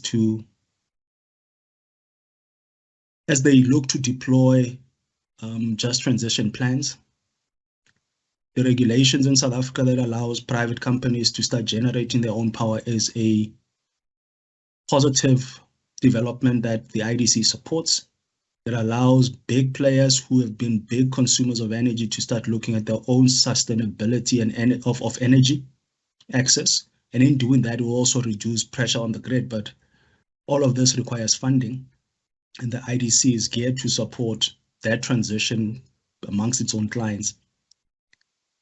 But also, if you recall, a few months back, April, May 2021, the South African government put out a clear statement of intent around the hydrogen economy. So the IDC has been given the role to lead the commercialization of this green hydrogen economy, but also start looking at the energy storage value chain. We're playing a role in the development of not only the commercialization strategy, but also we sit on the Green Hydrogen Panel, which is finalizing a national green hydrogen commercialization strategy that will be presented to the South African cabinet, in the future. But all of this and driving all these changes really for us starts to position and locate the IDC as a development funding institution that is supporting the just transition, the move towards renewable energy, but in a way that is balanced, that ensures that there's adequate funding for not only these new sectors, but in a way that is able to create a number of jobs that we need, but also help to absorb the jobs we anticipate will be lost as that coal ecosystem, and there's a move away from coal as an energy source in our economy. But we're also starting to look at the future. In Europe and elsewhere in the world, there's a big focus on ensuring that even catalytic engines in our cars, reduce emissions to a point where, battery, electric powered and batteries become the new substitutes to reduce fuel, our consumption. So we're looking at, new energy vehicles. We are working with strategic partners in developing financing opportunities, to support the automotive industry in South Africa transition, to this new energy vehicles requirement. But we're more keen on that entire supply chain so that you're not focusing on the big role players, but is ensuring that that entire supply chain is able to benefit and participate. So that's something that we're looking at going forward. But we also want to make sure, even as we do this and working with our clients, that all of us are able to start collating the data, reporting on it in such a way that you're able to leverage all that insight, to monitor and improve on environmental performance. But going forward, we want to start embedding a development scorecard to further embed the ESG framework and sustainability outcomes, into our own operations, but to ensure that we measurably contribute into South Africa's own national goals with regards to emissions, but also South Africa's own pursuit of the Sustainable Development Goals, going forward. But all of this takes partnership. So we stand ready to work with interested clients, interested financiers and other partners who want to also pursue the same ambitions of measurable, sustainable development, reducing carbon emissions, but also other environmental footprints, but also ensure that together we are able to support the Presidential Climate Commission, which is really coordinating private and public sector efforts to ensure that South Africa is able to measurably reach its own targets with regards to sustainable development. But that's something that we look forward to. But please, partners, interested parties, if you ever need a partner to speak to in the development finding space, but also to collaborate with in some of these initiatives, the IDC stands ready to partner and measurably contribute to sustainable development going forward. Thank you very much.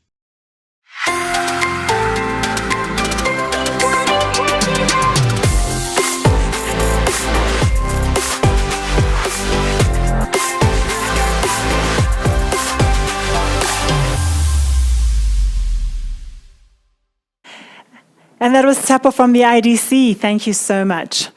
We do have Spekboom winners we cannot wait to announce. Ziphelele Vilagazi, Gando Stenge, Malikhodi Amos Mokhopudi, Francesca van der Berg, and Mapula Lesailane and Mazette Morrison.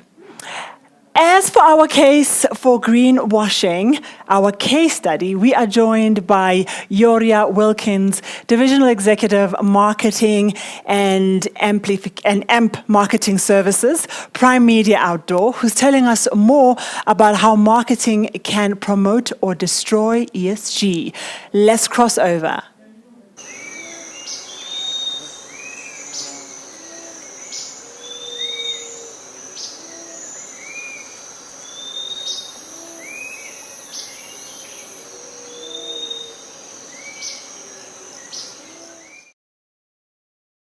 Now more than ever, being environmentally focused has become a key aspect in decision making, whether as a consumer, corporation, or industry.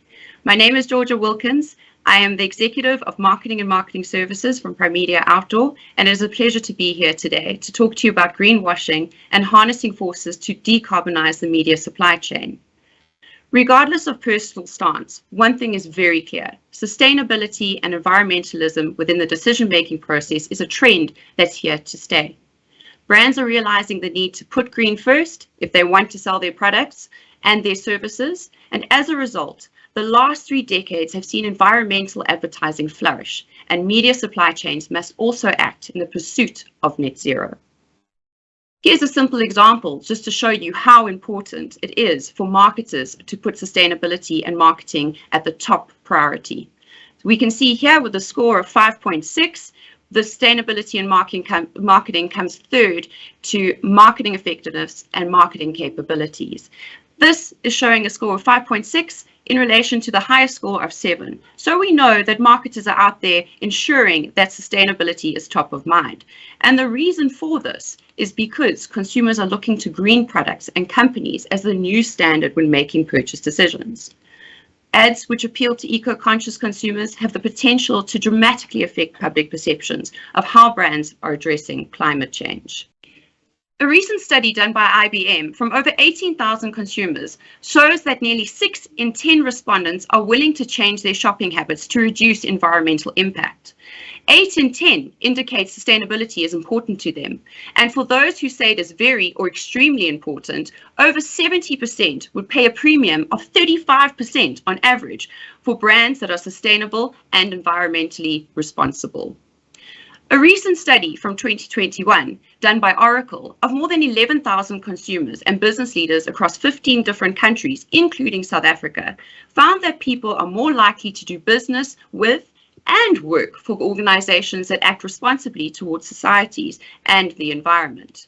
In South Africa, 97% of people believe sustainability and social factors are more important than ever. 87% say that events over the past 2 years have caused them to change their actions and their habits. And 98% believe society has not made enough progress. So we can see that consumers are looking at brands in terms of wanting the green products, the green services. Unfortunately, some brands have been tarnished with the greenwashing brush. Now, green claims are frequently used to get people to buy products that simply aren't inherently environmentally friendly, from recyclable plastic bottles and disposable coffee cups to flights and combustion cars, marketers having a lower, but in reality, still very high impact on environment. Some companies, however, try to create this effect without the facts to back it. Greenwashing. Greenwash ads present confusing or misleading claims that lack concrete information about the actual environmental impacts of whatever's being advertised. They often involve emotional appeals that make you feel good about helping the environment with what you're buying. So what do brands do? What do advertisers need to do in order to avoid this? It's important that brands look at, these are a couple of examples just to show you what to avoid: fluffy language, green products versus dirty company, watch out for the hypocrisies that come into play, evocative pictures, designations that are just not credible, and of course outright lies. So most importantly, it is important for an advertiser, for a brand, to be honest, to be transparent. And that's across all corporations and all industries. I mean, it's not just advertisers, but it's also down the media supply chain. Interestingly to note, South Africa's consumer protection laws give consumers the right to fair and honest dealing and responsible marketing, which is not false, deceptive, or misleading regarding the services and products provided. So ensure the honesty and transparency is there in all your communication. There is also a code of advertising, which requires brands and retailers to ensure that, among other things, all advertisements are legal, decent, honest, and truthful, and prepared with a sense of responsibility to the consumer. Brands and retailers should ensure that advertisements are not framed to abuse the trust of the consumer or exploit their lack of knowledge. And as I mentioned, we've seen over the past couple of years how important sustainability and environmentalism is towards our consumers. And it's up to us within the media industry to be honest and to be transparent about what our corporations or our industries are doing in order to reach net zero. A great thing that's happened recently, I'm sure you've had a lot of news come through about what happened in Cannes recently, just finished last week. A great project that's been put out is the Green Wash Watch, how to design sustainability strategy to deliver projects with impact. So this is a great initiative that's been put out by Creators for Climate, and they found that over 40% of marketers report lacking relevant sustainability or marketing qualifications, despite 76% having been involved in sustainability projects over the past 5 years. So this is a focus on the creative side of things, ensuring that what is put out into the market is in fact honest and also, of course, transparent. So this is a great initiative that's been started, and I think they begin in August. So it'd be great for all of those interested to have a look at this. It is global, and I'm sure we'll see a number of initiatives happen on a local level. So greenwashing, avoid it, be honest, be transparent. Okay, it's important. Even if you're not fully green, make sure that you make an indication towards your consumer that you're doing everything possible to be as green as possible, to be as environmentally friendly as possible. And the brand or product cannot be the only green player. The media supply chain is just as crucial, and we see it in our industry on a day-to-day basis in terms of how much it is changing in order for us to get to net zero. Media needs to move beyond carbon offsetting and drive genuine emissions reduction to achieve end-to-end decarbonization across the supply chain. So we've seen the likes of our media agency houses such as WPP, Omnicom Media Group, and Dentsu, who are making important efforts in terms of reaching net zero. As an example, WPP have 2 different stages. By 2025, they will have all internal processes ensuring that it is net zero. And then by 2030, we'll have external processes such as media buying be pushed to net zero. So we are getting pushed as an industry in order to ensure that we are offsetting our carbon emissions or reducing our carbon emissions. This is very important as we see media buying as one of the single biggest carbon outputs across the industry. We have to get reduction, and we will be pushed by our partners. But it's not all. It's not about reinventing the wheel in any way. It's using partnerships and innovative ways of ensuring that we are doing that end-to-end decarbonization. And of course, there are more environmentally friendly marketing out there, marketing ways of doing things. It is possible and it is achievable. We just need to think about how much carbon emissions are put off by the production of our advertising, no matter which channel it's on, digital, TV, radio, out of home, it is all there. We all have our carbon emissions, and it's important for us to reduce them and also offset them. Here's a great example that's been portrayed for carbon offsetting. It's a global initiative that's been put together by Clear Channel, a new 5-year living roof partnership in the UK between the Wildlife Trust and the global media company Clear Channel. It puts mini gardens on the top of covered bus stops to attract and nourish insects, notably, of course, bees. So it's called the Bee Bus Stops. And the hope is to have about 150 in place in the UK by the end of the year. So this is creating green spaces in already urbanized areas. So just going on to out-of-home and looking at what out-of-home is doing.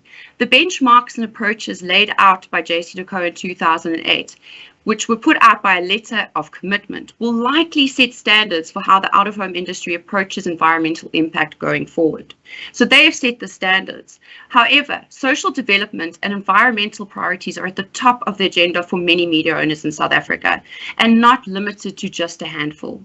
However, the narrative needs to change. We need to work together as an industry to decarbonize our industry. Alternatively, we will risk blowbacks due to channel reallocation from brands and, of course, our media houses. We need to share ideas that work in reducing our carbon emissions. And this can be said or done by the industry as a whole, not only out of home. The media industry is going to be pushed for net zero emissions. Prime Media Outdoor prides itself on finding innovative ways to reuse and repurpose materials in order to reduce wastage in the out-of-home industry and affect positive change in the organizations and communities that we support. Today, we have donated just over 15,000 square meters of used billboard posters to be recycled, upcycled, and repurposed, contributing to our ongoing efforts towards sustainability. Furthermore, we also make use of products and substrates that contain no PVC and are chlorine-free and use 70% less emissions than the PVC, resulting in drastically reduced carbon footprints, namely fabric, graphite, BDPET, PP paper, and just some examples of our recycling and upcycling companies, SMMEs that we support use it, which are in KwaZulu-Natal, GoGrow, and EcoSmart Group. All our LED inks are Green Guard and Green Guard Gold certified, making them harmless to the environment and ideal for use in schools and hospitals. These products are environmentally friendly in ways that we have naturally derived monomers and oligomers in terms of our LED screens. And we continuously look at ways in which we can improve our architecture of our actual product that is in the ground, ensuring that we offset any carbon emissions, or also, of course, reduce being the number one factor. Another example which we push through quite a bit is looking at more sustainable types of billboards. So solar streets, poles, solar ad lights. So these utilize, of course, solar energy in order to create electricity and lighting, which assists councils in alleviating burden of lighting city streets. So moving towards net zero, what do we need to do? We need to be honest about our green positioning and our journey. You need to be transparent about this continuously. Look at everything through a sustainability lens. This is important, it's vital. Everything that you do, look at it with a sustainability lens in terms of the innovation. We don't need to reinvent, let's look at innovative ways of improving what we are putting out to the consumer. Importantly, share ideas and strategies that work. We need to collaborate. If we want to achieve net zero as industry, as corporations, as a country, we need to collaborate and join forces, harness forces to get to net zero. So let's act now. Thank you very much for your time, and I look forward to hearing from any of you if you have any questions. Thank you.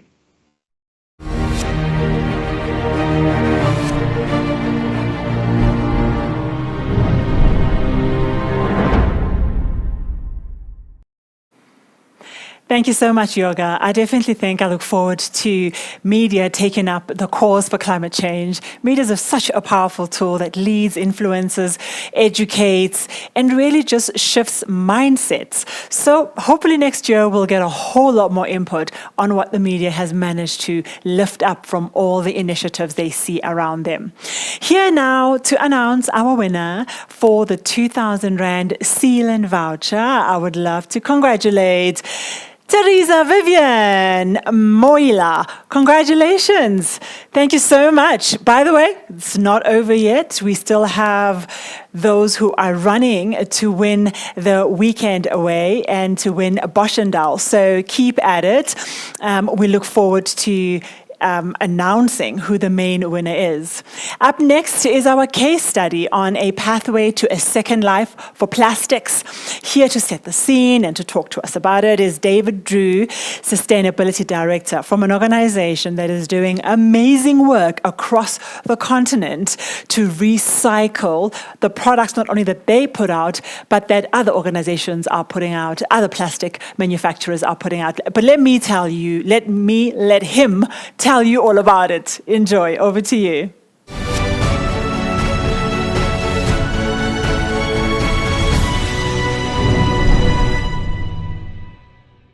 Hello, my name is David Drew, and I'm the Sustainability Director for Coca-Cola Africa.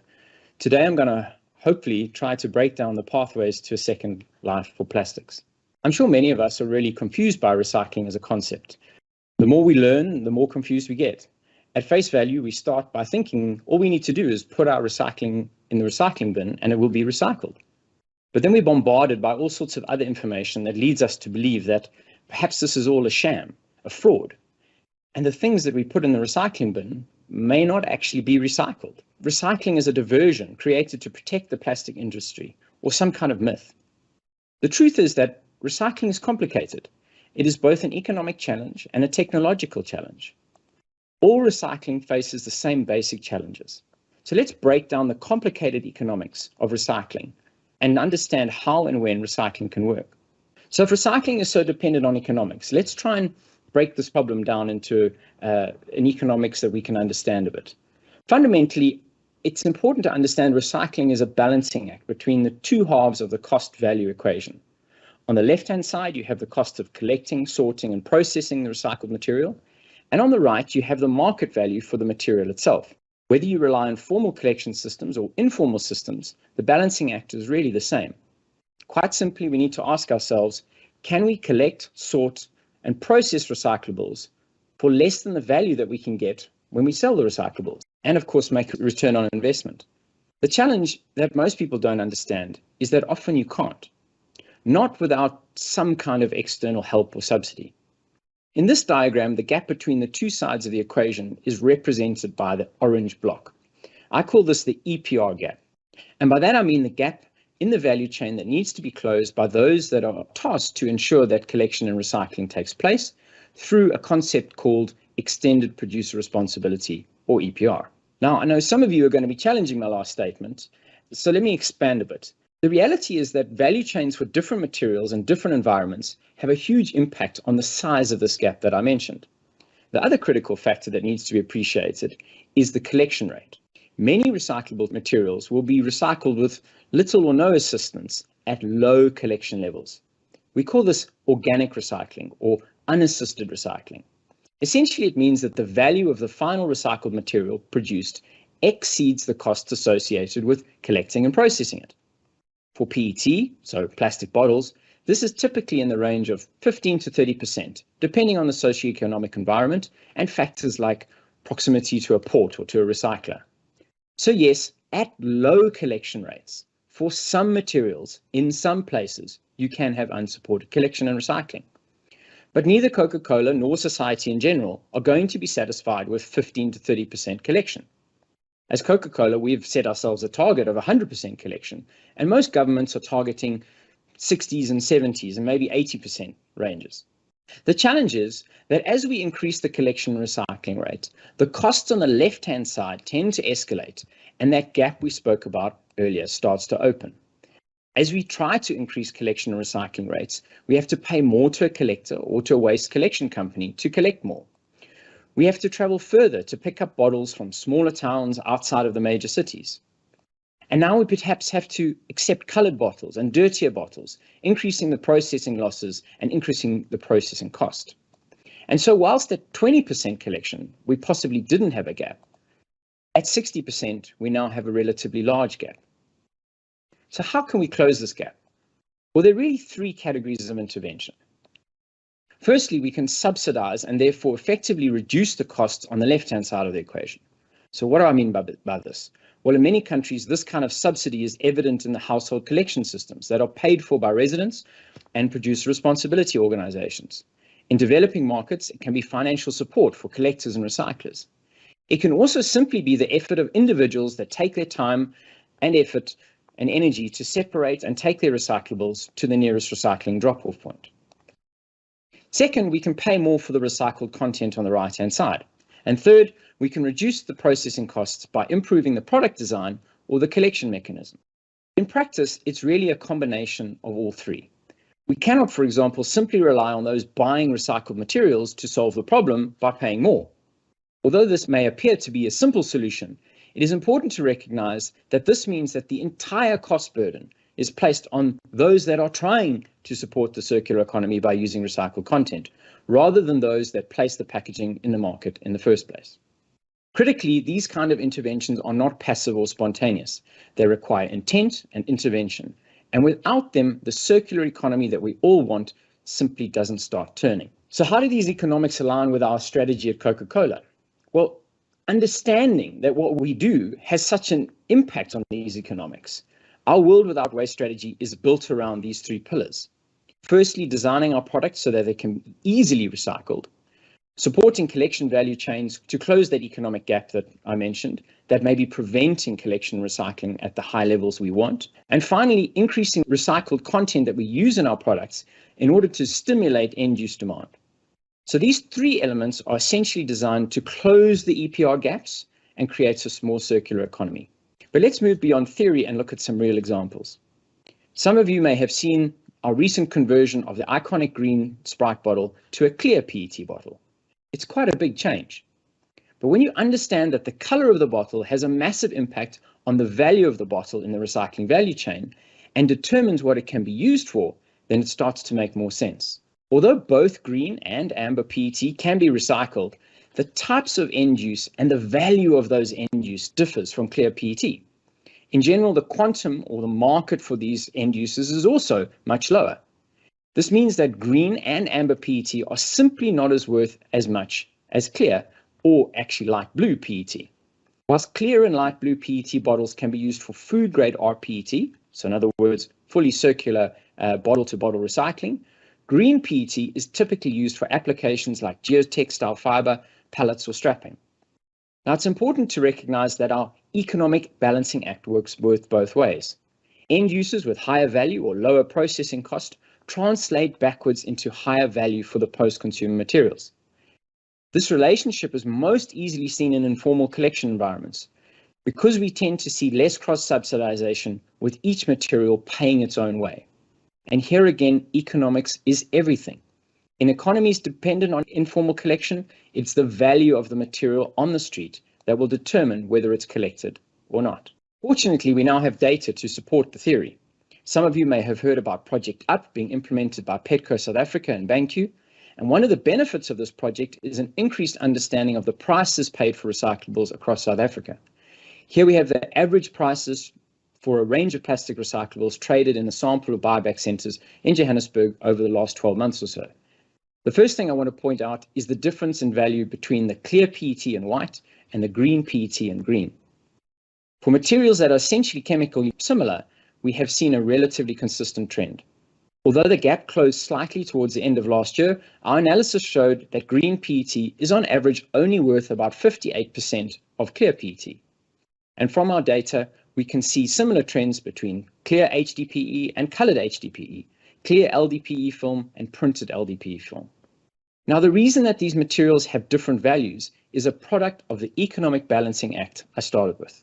Different materials have different end uses and different costs associated with processing them.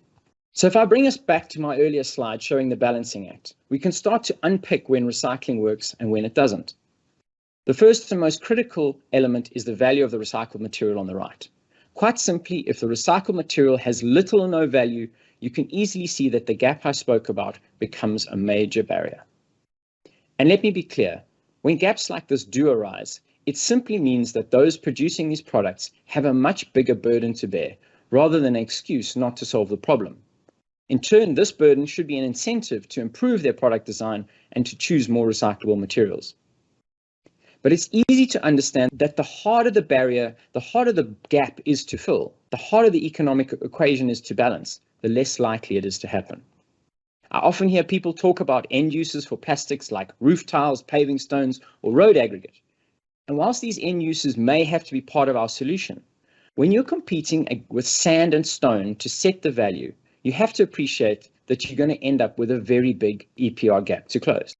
So when we think about a pathway to a second life for plastics, we have to start by designing our products better. We need to choose to use the kind of plastics and combinations of plastics that can be recycled into high value end products. We have to eliminate the parts of our products that make recycling more difficult or more costly. And this means looking at the colors and the labels we use, for example. We may simply also need to outlaw the use of potential contaminants like PVC that may pollute effective recycling streams and decrease the likelihood of materials completing their journey to a second life. Then we need to ensure that there is a demand for the recycled material that our products can be turned into by including recycled content in our new materials. And although circular reuse is not the only option, it is often the option that best balances supply and demand.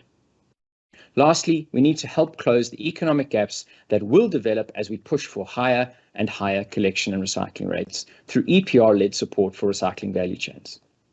So let's change the outcomes and dispel the myths. Let's move from not recyclable and from could be recycled or might be recycled to will be recycled. So thank you very much. Thanks for your time. I hope I've helped explain a little bit about recycling. And with that, let me hand you back to the studio.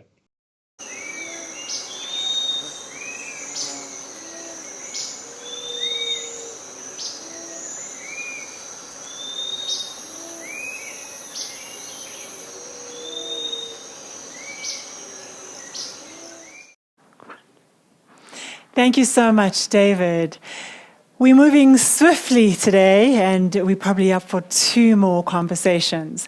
Yesterday, I touched a little bit on how the retail sector and sectors that have a relationship with consumers, they provide goods or services to consumers, have really felt the impact of climate change. The examples are easy enough for all of us to remember. If we think about the uprisings that occurred earlier in the year, Durban and Gauteng and other parts of South Africa, if we also think of the floods that took place in Durban, if we think of the droughts, retail is, for example, one of the spaces that really feels the impact of all these climate change events. So they have a very important role in their organizations to constantly talk about sustainability. The environmental impacts on climate change continue to manifest and to grow, and they continue to challenge executives and CEOs. Now, retailers who are responding really well, I think many of them are, you'll hear in the conversation, but we'll get to hear first from ShopRite and see how they are dealing with the challenges.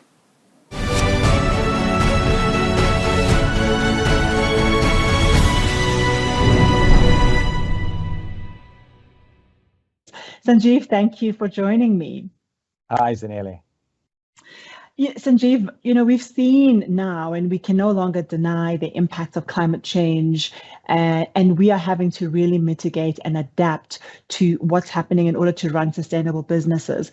But give us an overview of the climate changes that you are seeing, the impact that they have, and the response that ShopRite is putting in place to protect not only its products, but also its supply chain. Yeah, thanks, Anele. I think let's start with what the science is telling us. And we saw recently the reports from the Intergovernmental Panel on Climate Change about the types of climate impacts we will face in Southern Africa. I mean, the predictions are that we will find and we will see drier areas, limited and reduced mean rainfall, areas where there are high rainfall, cyclone-like conditions. And alarmingly, we are seeing a lot of those conditions playing out now. So we know, for example, the drought that we're having in the Eastern Cape, and we see, for example, the floods that we had in KZN recently. All of that is playing itself out already now. So in a way, these are not predictions, but these are things that are happening right now. For the retailers, we're very much dependent on a value chain that's not just around our own operations, but around how we are able to source product from agriculture, from processing, from manufacturing, etc. And when we see we have impacts like this, like the droughts, like the floods, like the fires, it impacts on the supply of goods, it impacts on the availability, on the quality, and ultimately on the price. And for a retailer like ShopRite, where our ambition is to be the most affordable, accessible, innovative, and responsible retailer on the continent, that makes a huge impact. It does. So how have you been able to then adapt? Because there's a lot that you are doing internally to achieve your ambitions as an organization, but then price point for your customers is key. How are you going to manage, and what are the tactics you're putting in place to actually hold, price close so that your consumers can still buy at affordable prices? Yeah, there's a number of things that we do. If we start off with what we're doing in our supply chain, and talk about what we're doing in our operations and our direct operations as well. So in our supply chain, we look at diversifying supply. So we are not restricted to one supplier based in one part of the country. In that way, our risk and our exposure to climate-related disasters is reduced. So diversifying supply is quite important. In our direct operations, we look at implementing a number of initiatives and programs. So the first one is around how we can be more efficient to use less energy. And when we use less energy, then we reduce our greenhouse gases, which ultimately leads to climate change. So we do this through a number of ways. I mean, one of the biggest programs we rolled out was the replacement of non-energy efficient lighting to LED lighting in our stores, which contributed a significant amount in terms of reducing the amount of energy that we use. We're also looking as a ShopRite group at the refrigeration and using more energy efficient refrigeration. In our logistics networks, we focus a lot on optimizing those networks so that the trucks are not driving around with additional and unused kilometers, what we refer to. We look at things like reverse logistics so that the trucks are not going around empty as well. In addition to that, we have quite an ambitious program to use more renewable energy. So that's using renewable electricity from our rooftop solar PV systems, or even wheeling it from renewable sources across South Africa. And gas? Is that an option? So we haven't really looked at gas. It's still a fossil fuel in many cases. I think the jury's still out on whether it's considered a green energy or not. But for now, our focus is on how we can reduce our electricity consumption, how we can decarbonize the amount of electricity that we use, and in our general operations as well. So that's where our primary focus is. Very interesting. It's going to be interesting to see the role that gas plays over time, considering the cost of a lot of electricity and other fuels. But South Africa's got a really interesting journey. And what we're seeing is corporates, as you're speaking now, are doing really well in adapting internally, looking at their operations and fine-tuning, operations to actually become more, less impactful on the environment, and also to adapt to what we're experiencing. But our communities that we exist in as a business, that you exist in as a business, are also quite key, right? Because without a thriving community, your business is still at risk. What are some of the initiatives that are community focused that help you to sustain your growth targets? That's such an important point, Zanele. When we look at our strategy on climate change, it has both the mitigation side on how we are reducing our greenhouse gas emissions, but also around how we are adapting. And part of our adaptation process involves supporting the communities that we are part of, both in the short term when climate disasters strike. As we saw in KZN, we were able to deploy, we have a fleet of mobile soup trucks across the country. We were able to deploy 9 of these mobile soup trucks into KZN to support communities that were displaced because of the floods. Communities are able to then at least get a hot meal wherever they are, so that we can provide support immediately. In that sense, we want to be a first responder to these types of disasters to be able to support our communities. In the longer term, we are also building resilience by supporting communities in growing their own food. So the Shoprite Group sponsors more than 170 community food gardens and then more than 3,000 household food gardens across South Africa. And our intention there is so that communities can grow their own food, harvest their own food, and at least have a supply of food when these types of disasters happen. We saw this particularly pronounced during the COVID pandemic, and the benefit and the importance of having some level of resilience in communities, and so that they can adapt to changing climates and changing conditions.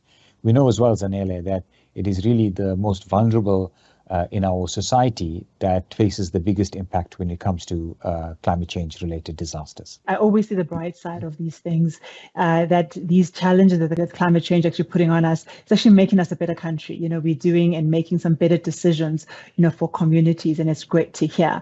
But this is also one space where we cannot have false efforts of helping, you know, whether it's internally as an organization or externally, especially externally. And in the media, there have been some organizations under fire for what we call greenwashing.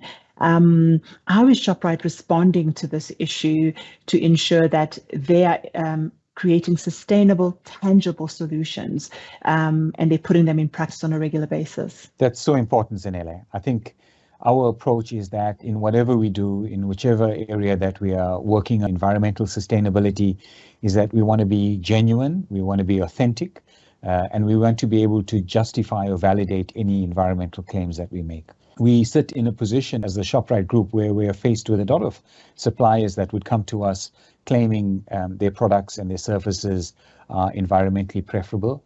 I think we have quite a rigorous process in terms of reviewing the products, reviewing the statements that that suppliers are making with regards to their products and regarding the, let's say, the credentials, the environmental credentials of their products. One of the areas that we put a lot of attention into is on life cycle assessments. And we believe that's really the methodology that indicates whether a product or whether a service is environmentally preferable or not.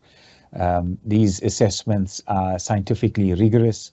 If they're done independently, they carry that independence as well. And we saw that recently, or not recently, a couple of years ago, when one of the leading scientific organizations in the country, the CSIR, compared different shopping or carrier bags, and they evaluated 16 different bags and completed a life cycle assessment looking at the environmental and social aspects of these bags.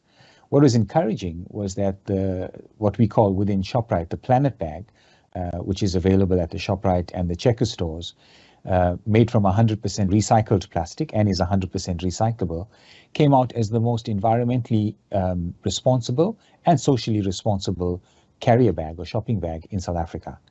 And I think what is important there is that it's a bag that was independently assessed against a methodology which is well known and which is known to be scientifically justifiable. I love the example of the bag. When you tell me about the bag, I want to lean into the question around how close is your strategy, the strategy of the organization, to the importance of a sustainable business and a climate sensitive business.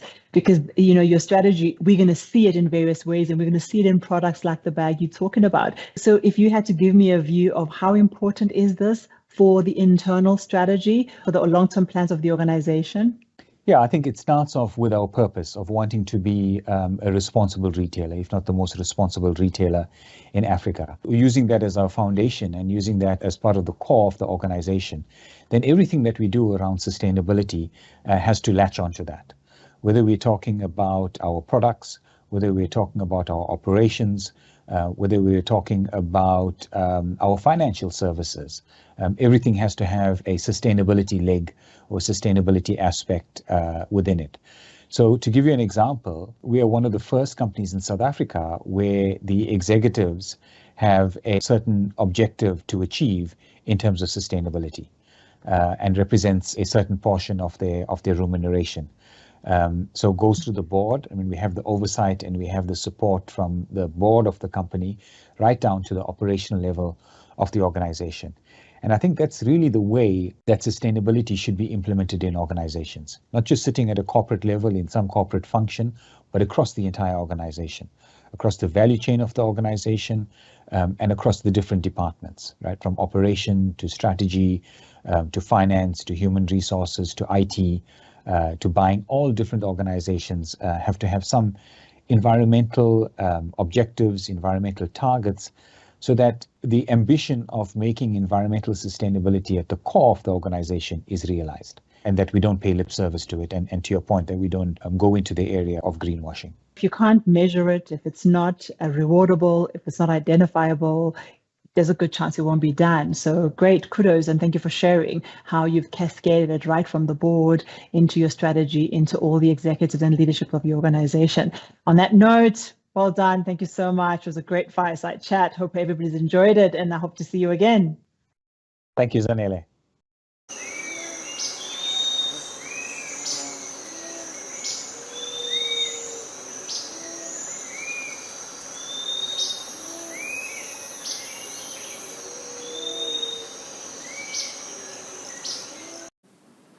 I thought that was a pretty good panel, if I may say so myself, and together with Sanjeev, I hope that you enjoyed it. We now move over to our last panel discussion on the future of sustainability in retail now. Yes, I think this is definitely a highlight for me. Couldn't wait to get into it. Sustainability can be exemplified in many ways, but in retail, it sits right there between manufacturer and consumer and has a powerful seat at the table when it comes to driving the kind of change that consumers want, making it perfect for it to be a sustainability leader. Sourcing sustainably, partnerships, suppliers, the value chain, communities around them. You're going to hear, it's going to really be a great conversation. So let me go over to the panel.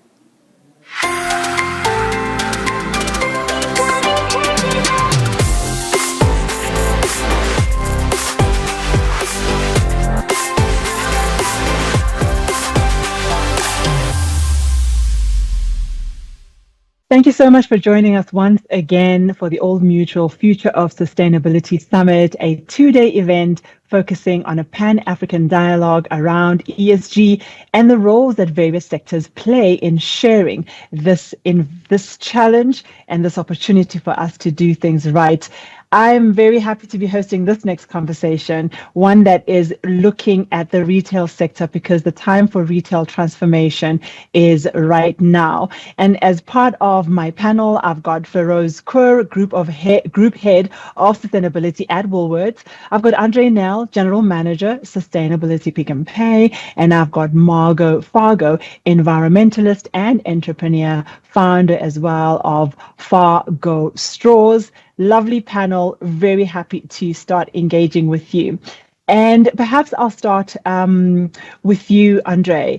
I talked a little bit about the tough journey that has befell the retail sector over the last couple of years. You know, we started off with the recession, we then moved into COVID, we then had the floods, we even had the uprisings. So I'm sure never have you been this tested in the retail space when it comes to really thinking about how to create a sustainable business and hopefully contribute to a sustainable market. Let's lean into your organization and how it's coping with these challenges and opportunities. Thank you, and thank you for the opportunity to be part of this panel. It's been really challenging for all retailers, whether they're big or small. As you said, from the floods to the uprising and the recent issues with flooding again. I think for us in sustainability space, it's a really exciting area because it does test you to check to what level sustainability is actually integrated within the business and how quickly you can react to it. Whether that be how quickly you get trucks back on, with food and products to the stores, or how quickly you can react to the need of communities. So for us specifically in KZN, the food relief component came to the front very, very quickly. We worked with the other retailers, everyone jumped in. So collaboration specifically is a growing theme, even between competitors. For us and Woolworths, we've done lots of things together previously. And I think collaboration both within the retail sector, with government, with other organizations is actually the only way that we will shift things.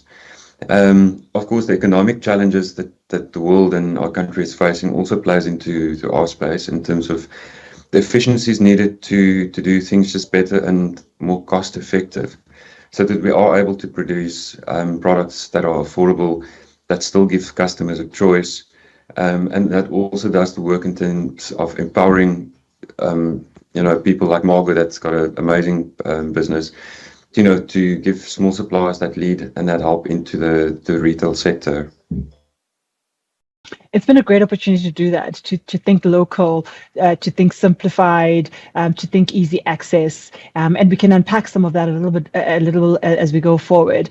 For Rose Quer, you have a slightly different market, but Woolies has always had such a strong hold on all the transformation elements required, not just in South Africa but across the globe. So give us some insight into the strategies that are leading you into a sustainable organization. Sure, thanks for that. And good afternoon, everybody. Great to be on the panel. Yeah, I think we've tried to embed sustainability into our organization, going back a long way, and I think it comes out of the nature of who we are. A very values-driven business, always trying to do the right thing by the customer, by the supplier, ensuring that we source correctly. I think it takes a deliberate effort to do that, though. It doesn't happen automatically. It needs to be driven, and it needs to be embedded into the core of what you do. And so for us, sustainability is not something that I necessarily drive, because I'm just a one person in a vast organization. What we try to do is to help the business to expand its understanding of the peripheral issues, things that they might not immediately believe are core to what they're doing, and understand how is that really impacting the organization. How does the organization impact the wider world, and what do we need to do to be both proactive and responsive, depending on whatever the nature of the case may be. And so our role is continuously changing. It's very dynamic, and in order to stay relevant in this space, it requires us to have a broad view of where is the world going, what are the key drivers, what are the issues that are going to be of importance not only now but in the future, and how do we ready the business to address these things. And in doing so, understanding that many of these things are significantly larger than we can influence on our own. So Andre mentioned collaboration. I think fundamentally, in order to make any real impact in this space, it has to be done in a collaborative manner. Whether it's collaboration within your supply chain, so talking to your own suppliers, or broader, whether it's talking to civil society, competitors in a non-competitive environment, government, a variety of stakeholders. So I think fundamentally what we're dealing with when we say we're dealing with sustainability, we're dealing with issues which impact the whole business and which are broader than any one single organization can address on their own. So many interrelated elements that you have to keep an eye on and constantly be tweaking them, to enable your strategy and then ultimately to serve your customers. And as a customer, one who is very aware of what I consume and what I utilize, I find that a lot of hope lies in small SMMEs and medium-sized organizations like Margot, who think outside of the box and feel the pressure to give us products and solutions that are contributing to a sustainable society. So Margot, what inspired you to go down this route in creating a sustainable product?